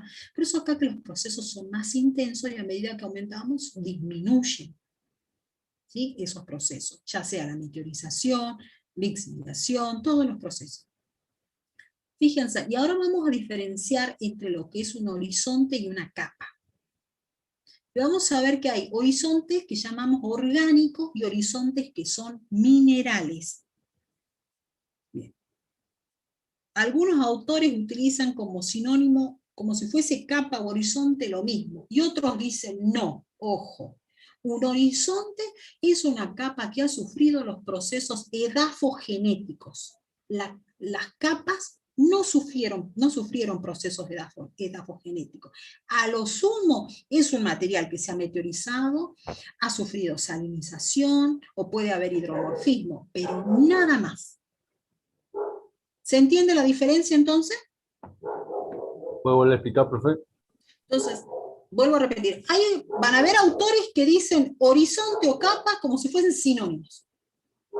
Y hay otros autores que dicen, no, ojo, este concepto de horizonte es para una capa que ha sufrido procesos edáficos o edafogenéticos o pedológicos. ¿Y a qué me refiero? Por ejemplo, procesos de diluviación, hay estructura. En cambio, en una capa no ha sufrido, solamente ha sufrido un proceso de meteorización, no hay procesos edafogenéticos. ¿Se acuerdan cuando partíamos de roca? La roca se meteorizaba, me daba el material original sufría los procesos de edafogenéticos y me daba un suelo. O sea que cuando yo hablo de capa, me estoy refiriendo a un material original, a un tiempo cero, a un material parental. ¿Se entiende? A lo sumo, la capa ha sufrido un proceso de hidromorfismo, o ha sufrido salinización, solidificación, pero meteorización, y no más de eso. Profe, ahora en el curso... ¿Cómo me voy a dar cuenta? Perdón, porque una capa no tiene estructura. Sí, escucho. Mi consulta era si en el cursado lo tomamos como definiciones diferentes o lo tomamos como si fuera igual un horizonte a una capa. Hagan la aclaración. Si se les pregunta, supongamos que yo les pregunte, ¿cuál es la diferencia entre horizonte y capa? Yo les dije a ustedes. Y está escrito en el apunte. ¿Se entiende o no? Tienen que saberlo, a eso me refiero. Ya sea que digan uno u otra cosa, ustedes lo tienen que saber. ¿Sí? Para eso es la explicación.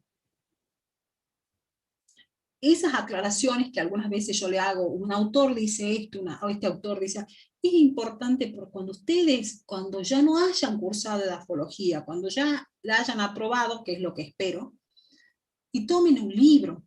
Entonces eso no es lo mismo ya saberlo, ¿sí? Tener claro, vuelvo a decir, usted no se olvide que un profesional, no crean que una vez que se reciban de ingenieros van a dejar de estudiar. Un profesional vive constantemente, tiene que estar perfeccionándose, ¿sí? O sea, lo que se enseña en la universidad en realidad es lo básico, para que ustedes se sigan perfeccionando. Así lo tienen que ver. Estoy aprendiendo conceptos básicos. Ustedes elegirán la rama, en una de esas tengan que manejar una finca y saber sobre muchos temas, o no se especialicen en algo. Pero no se olviden que estos solamente son conceptos básicos y le enseñamos cómo buscar, dónde buscar, cómo aprender. Pero después, eso es lo que eso es lo que le enseñamos cuando le formamos. ¿Sí? Bien, sigamos. Entonces, hay horizontes que son o capas minerales y hay otras que son orgánicas. ¿Qué es un horizonte orgánico?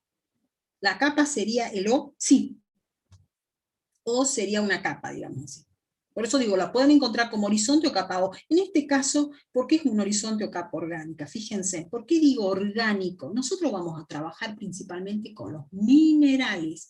Pero, ¿por qué es orgánico? Y porque, fíjense, el contenido de carbono orgánico que tiene esa capa o ese horizonte es superior al 20%. O sea que más o menos tiene un 34% de materia orgánica, o más de 34%. ¿Ustedes se acuerdan cuando vimos minerales y vieron un gráfico de torta? Me sale muy bien el círculo. Sepan disculpar. Intenta hacer un círculo. Y dijimos que normalmente un suelo tiene la siguiente composición volumétrica. Primero tiene tres fases, una fase líquida, una fase sólida y una fase gaseosa. La fase sólida de los suelos normalmente corresponde al 50%. Y que dentro de ese 50% teníamos más o menos del 1 al 5% de materia orgánica. ¿Sí? Del 1 al 5%, y el otro 45% es la fase sólida, o sea, rocas y minerales meteorizadas. Y que el otro 50% se distribuía, un 25% para la fase líquida y un 25% para la fase gaseosa. Y que esto lo tienen que recordar una y otra vez porque sobre esto vamos a volver. Entonces, yo estoy diciendo que más o menos tiene entre 1, 10%, 5% de materia orgánica. O sea, esto me está dando idea que esto es un horizonte orgánico. Fíjense, 20% de carbono y aproximadamente 34% de materia orgánica o más. Es un horizonte orgánico. O sea que está dominado por la materia orgánica que puede ser sin descomponer, parcialmente descompuesta, incluso puede haber muy descompuesta. Se forma sobre la superficie de los suelos. ¿Sí? Y en algunos incluso puede estar enterrada esa capa orgánica. ¿A qué hace referencia la capa orgánica? Fíjense, para que ustedes la puedan... ¿Alguna vez han ido, por ejemplo, cuando van aunque en el parque barren todo, pero ustedes van a una zona de monte y caminan, ¿y qué es lo que ven en superficie?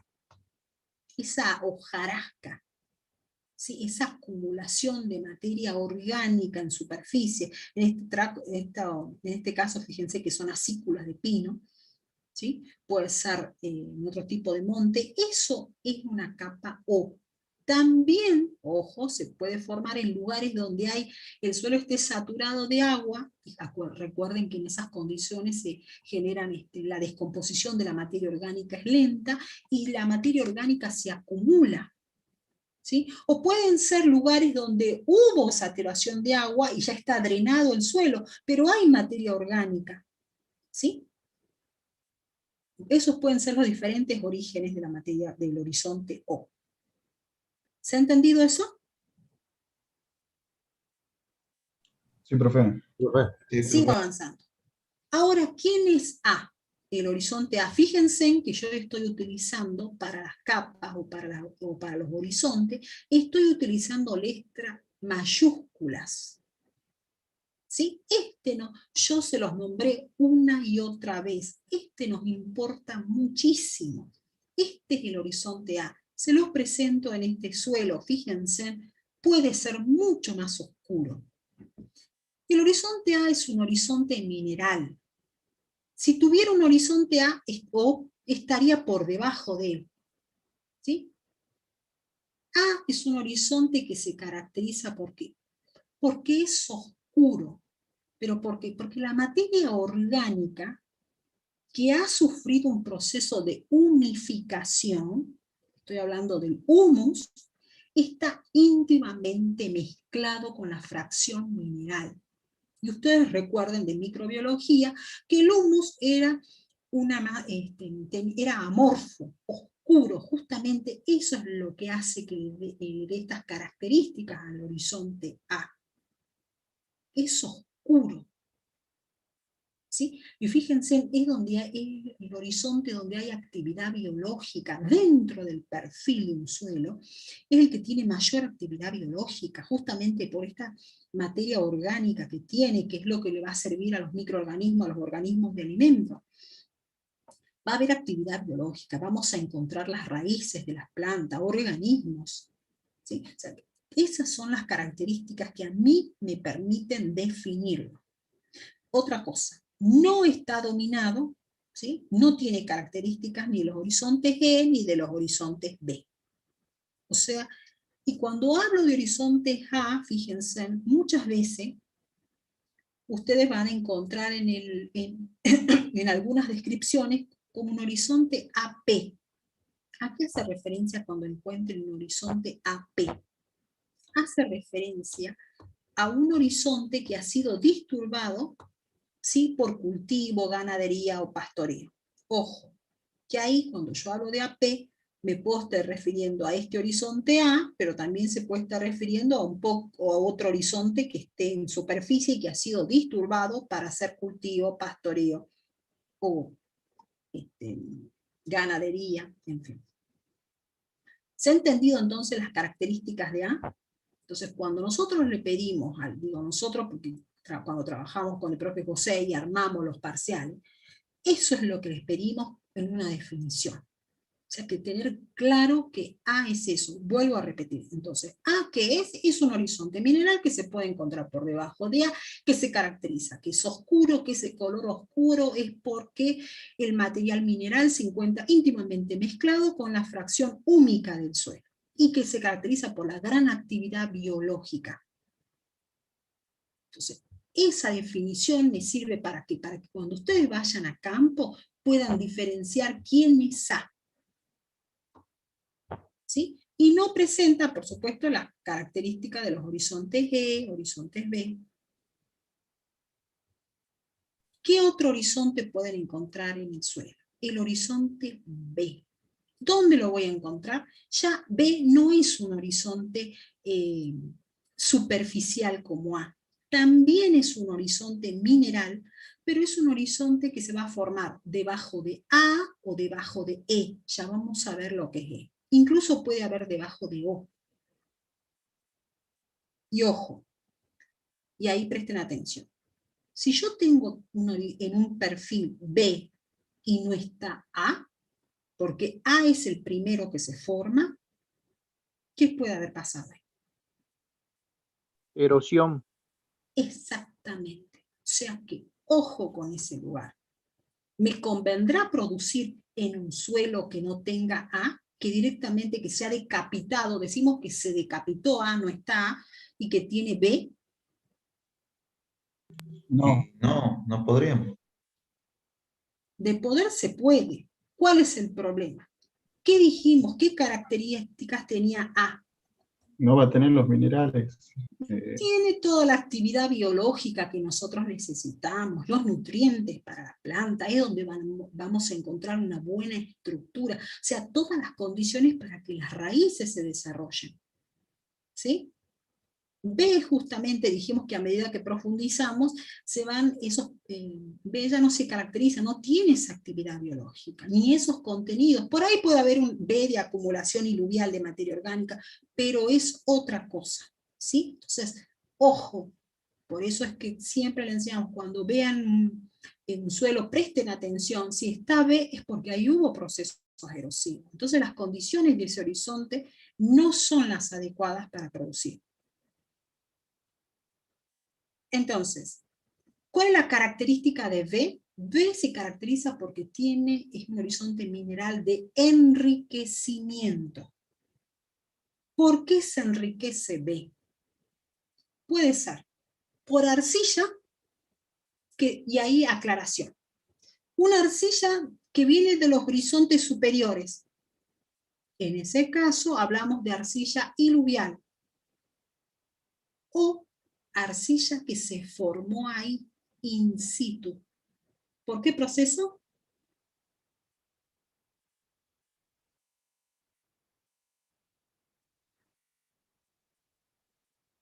Dije que se formó ahí. ¿Qué proceso hace que se forme ahí arcilla? Hidrólisis. La hidrólisis. Bien, hidrólisis. O sea que hubo una meteorización química tan intensa, fíjense, que ha llegado hasta B y las arcillas se formaron ahí. Entonces, por eso es que diferenciamos entre un B, fíjense, en un B, que yo les decía, una cosa es el BW y otra cosa es un BT. ¿Qué es T y W? Esta simbología la van a encontrar, porque así como utilizamos símbolos en matemática para entendernos entre todos, en edafología se utilizan estos términos. Entonces, cuando yo hablo de un BW, es diferente a un BT. Esta simbología, ¿qué me están diciendo estos sufijos que hay acá?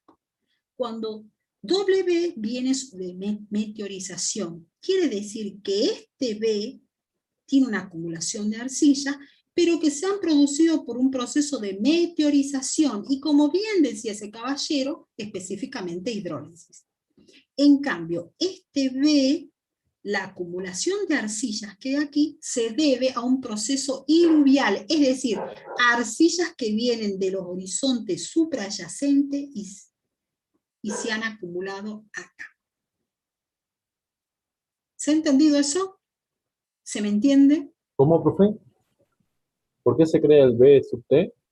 El BT es de acumulación de arcillas silicatadas. ¿A qué hace referencia? A arcillas, fíjense, que son provenientes de los horizontes suprayacentes, o sea, los que están por arriba de B, ¿sí?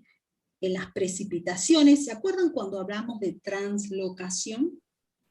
Sí. De movimientos de materiales, es decir, que acá se han acumulado esas arcillas que vienen de los horizontes suprayacentes, o sea, de A o de E, y se han acumulado acá.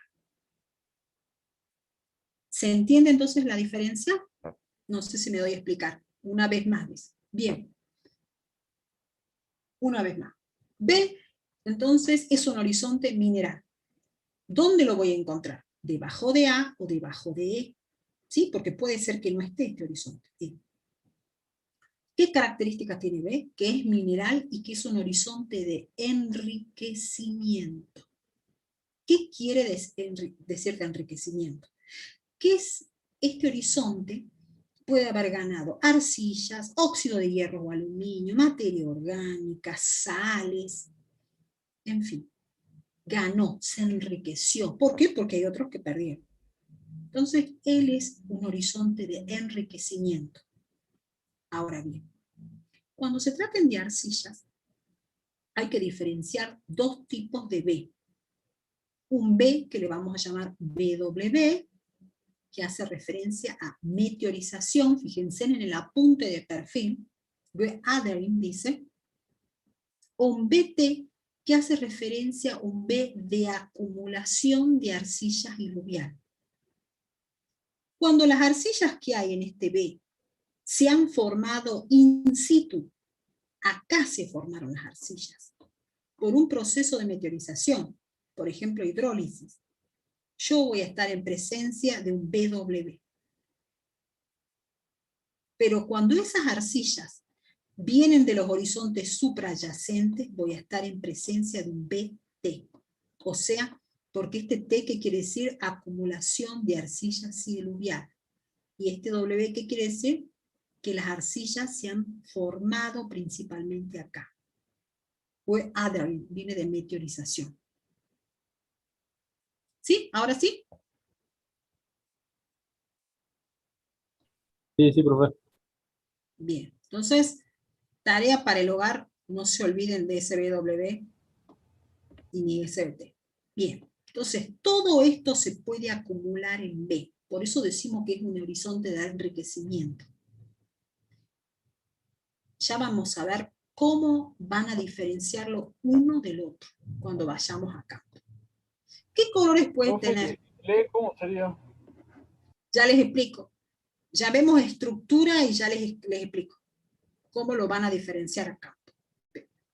En el BT, vayan sabiendo que los BT tienen estructuras que son muy evidentes. En cambio, en los BW, no. Ya vamos a ver con más detalle. ¿Qué color puede tener este B? Colores pardos, colores rojos, o sea, cromas más intensos. Cuando yo me refiero a croma, croma es la intensidad de un color. ¿Sí? Generalmente son más rojos que el material original. ¿Y qué estructura presentan los B? Y pueden ser bloques, bloques angulares, bloques subangulares, prismas o estructuras columnares. Ya vamos a ver todo eso. ¿Qué otra cosa? Este es un ejemplo, fíjense, de un BW, y esto que ven acá es un BT. ¿Qué ven a simple vista? Más allá de lo que yo les... Bueno, el color. Pero ¿qué más? ¿Cómo harían? La estructura. Bien, las estructuras, fíjense en lo evidente que son las estructuras en un BT. Este es un BT. Este es un BW. O sea, ¿por qué diferencio el BW? Ustedes se van a la definición de W y van a ver que a lo sumo se diferencia porque de este A por el color. Lo diferencio por el color, ¿sí? Por la consistencia, o porque apenas la estructura es diferente de A. ¿Sí? Pero fíjense, no es este B que es tan evidente. Este sí es un B que le llamamos BT o B textural. porque este ha sufrido un proceso iluvial, o sea, hay una gran acumulación de arcilla y las estructuras son muy evidentes. ¿Y cómo sé yo que hay un proceso iluvial? Porque se forman, ya vamos a ver, barnices. Ya vamos a ver qué son. Profe, pero básicamente depósitos de arcilla. Sí. Los Lichtenstein, que le llamaban. ¿Los Erlichtensteins? Eso eran los barnices. ¿Eso me está preguntando? Sí, sí eran los barnices. No. Bien. No. Sí. No, estos son barnices, o los llamamos cutanes. Bien. ¿Sigo? Bien. ¿Qué otro horizonte puede haber? Un horizonte E. Escuchen, cuando yo digo E, me estoy refiriendo a un horizonte de eluviación, por eso no hay cómo confundirse. En cambio, B es un horizonte de, puede ser de iluvial o de acumulación, de enriquecimiento.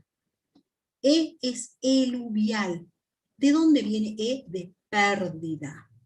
Por eso dice, ¿qué color tiene E? Es el que perdió, ese pálido. ¿Se acuerdan que les mostré cuando vimos factores formadores, un horizonte que era pálido, que yo les dije, perdió? ¿Qué puede perder? Y bueno, puede perder arcilla, puede perder materia orgánica, sales, óxidos de hierro y aluminio, perdió. Por eso tiene ese color pálido, incluso perdió arcilla. ¿Y qué le quedó entonces si pierde?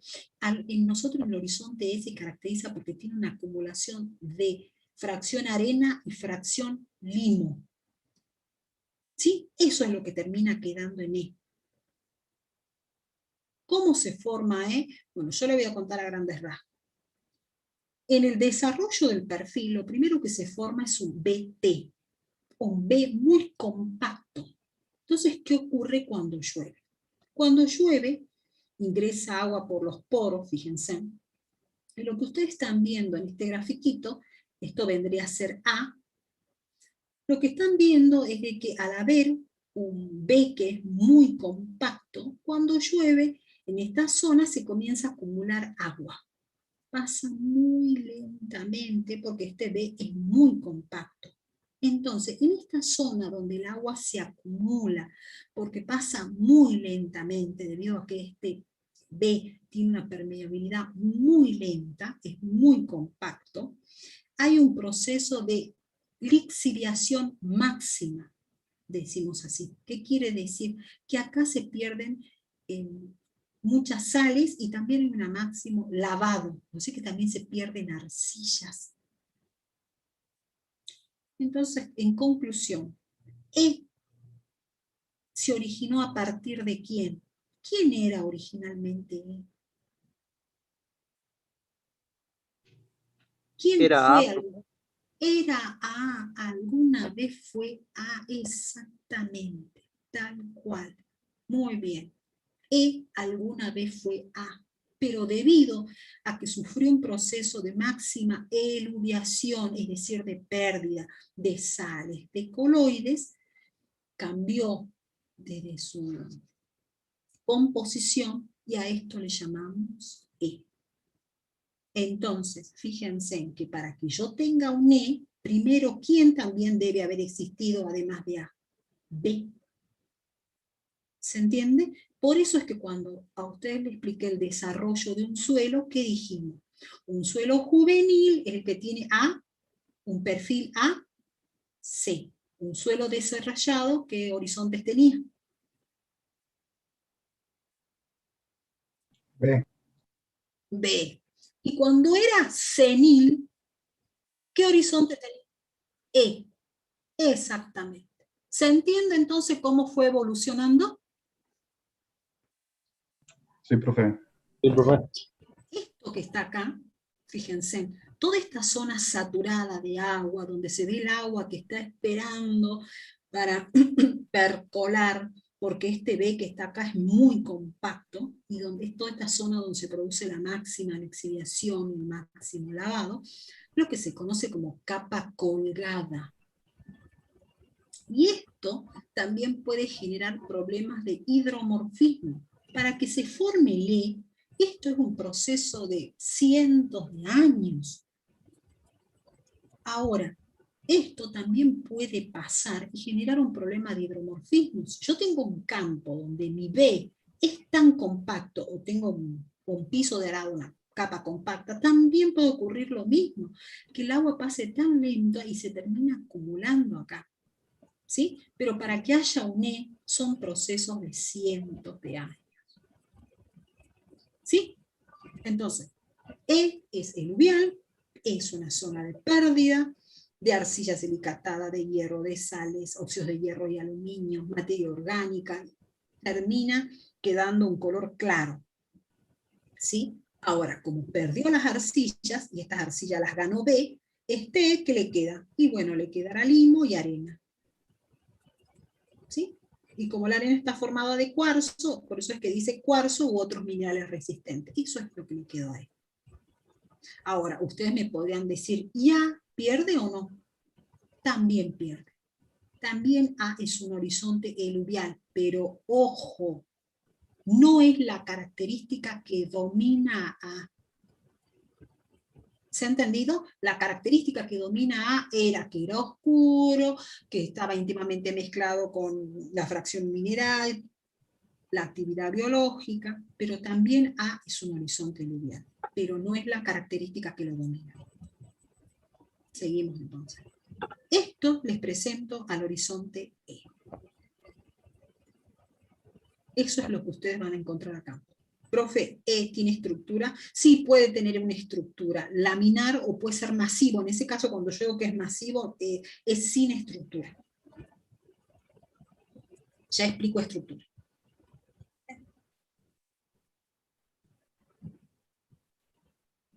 Generalmente, ¿y vos qué harías para saber si efectivamente es E? ¿Qué harías vos? De acuerdo, para eso es la definición. ¿Cómo haces vos para saber si efectivamente es E?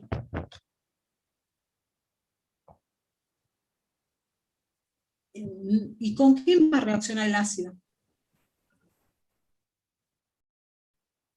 ¿Y vos pensás que puede tener carbonato de calcio, Más que nada un análisis de laboratorio, profe. Vamos a la definición. Vamos a la definición. E. ¿Cuál es la característica de E? El color que está empobrecido y que está por encima de un B. Bien. Y cuando yo digo que está empobrecido, que es de pérdida o eluvial, vamos utilizando, practiquemos. Entonces, si es eluvial, de pérdida, como usted dice, empobrecido, ¿puede tener carbonato de calcio? No, profe. Queda cuarzo. No tiene. ¿Qué les dije yo? ¿Qué es lo que a lo sumo le quedó a este pobre horizonte? Cuarzo, debe tener limo, debe tener arena. Entonces, ¿qué harían ustedes? Pensemos, ¿qué harían ustedes? Nos fijamos a ver si tiene estructura. Yo lo que haría, a ver, pensemos, yo los paro ahí a ustedes y les doy las definiciones. Fíjense en la importancia de la teoría. ¿Qué harían ustedes con toda la información que yo les di, futuros colegas? Análisis de arcilla. Está bien, pero ya estamos parados ahí, digamos. ¿Qué hago? Tengo, profe, vamos a tener que... Si tengo un horizonte BT con estructura, y si tengo arriba una zona más clara, es obvio que tiene que ser un E. No. El ácido clorhídrico que decían sus compañeros era porque ellos pensaban que el ácido clorhídrico reacciona con el carbonato. ¿Está bien? Supongamos que sus compañeros digan, capaz que es carbonato, le echo el ácido, no reacciona. Pero ¿cómo sabes vos que es E? Eso es un horizonte E. De acuerdo a lo que acabamos de hablar. Puede ser que sacar un poco de muestra y bueno, sentirlo, si tiene arena o cuarzo. Eso es lo que ustedes tienen que estar usando. Exactamente, caballero. Ustedes van a tomar una muestra y ¿qué van a sentir? Si yo me acercara a esto, lógicamente va a depender del grado de desarrollo. Fíjense, si yo me acercara a esto, ¿qué se supone que yo tendría que ver? O por lo menos si no veo, sentir. Acá la fotografía se me arruina, pero yo tendría que tocarlo. ¿Qué sentir? Lo que me dice el caballero. Yo tendría que sentir que acá podría ver que es poroso. sentir La arena tendría que sentirla. sentir el limo, exactamente, no va a ser como este, porque justamente no tiene arcilla. ¿Y para qué estudiamos ustedes la arcilla? Para que ustedes saben que las arcillas, son a las 12, sí, los dejo, váyanse a rendir. Tal cual, perdón. Bien, chicos, un gusto, por favor vayan a rendir, ya está programado para las 12. Bueno, profe, nos vemos. Hasta luego. Chao, chicos. Hasta luego. Bien. Hasta luego, chicos. Chao, profe, gracias. Chao, profe, chao. No, a ustedes, gracias, que anden bien. Nos vemos en consulta los que quieran.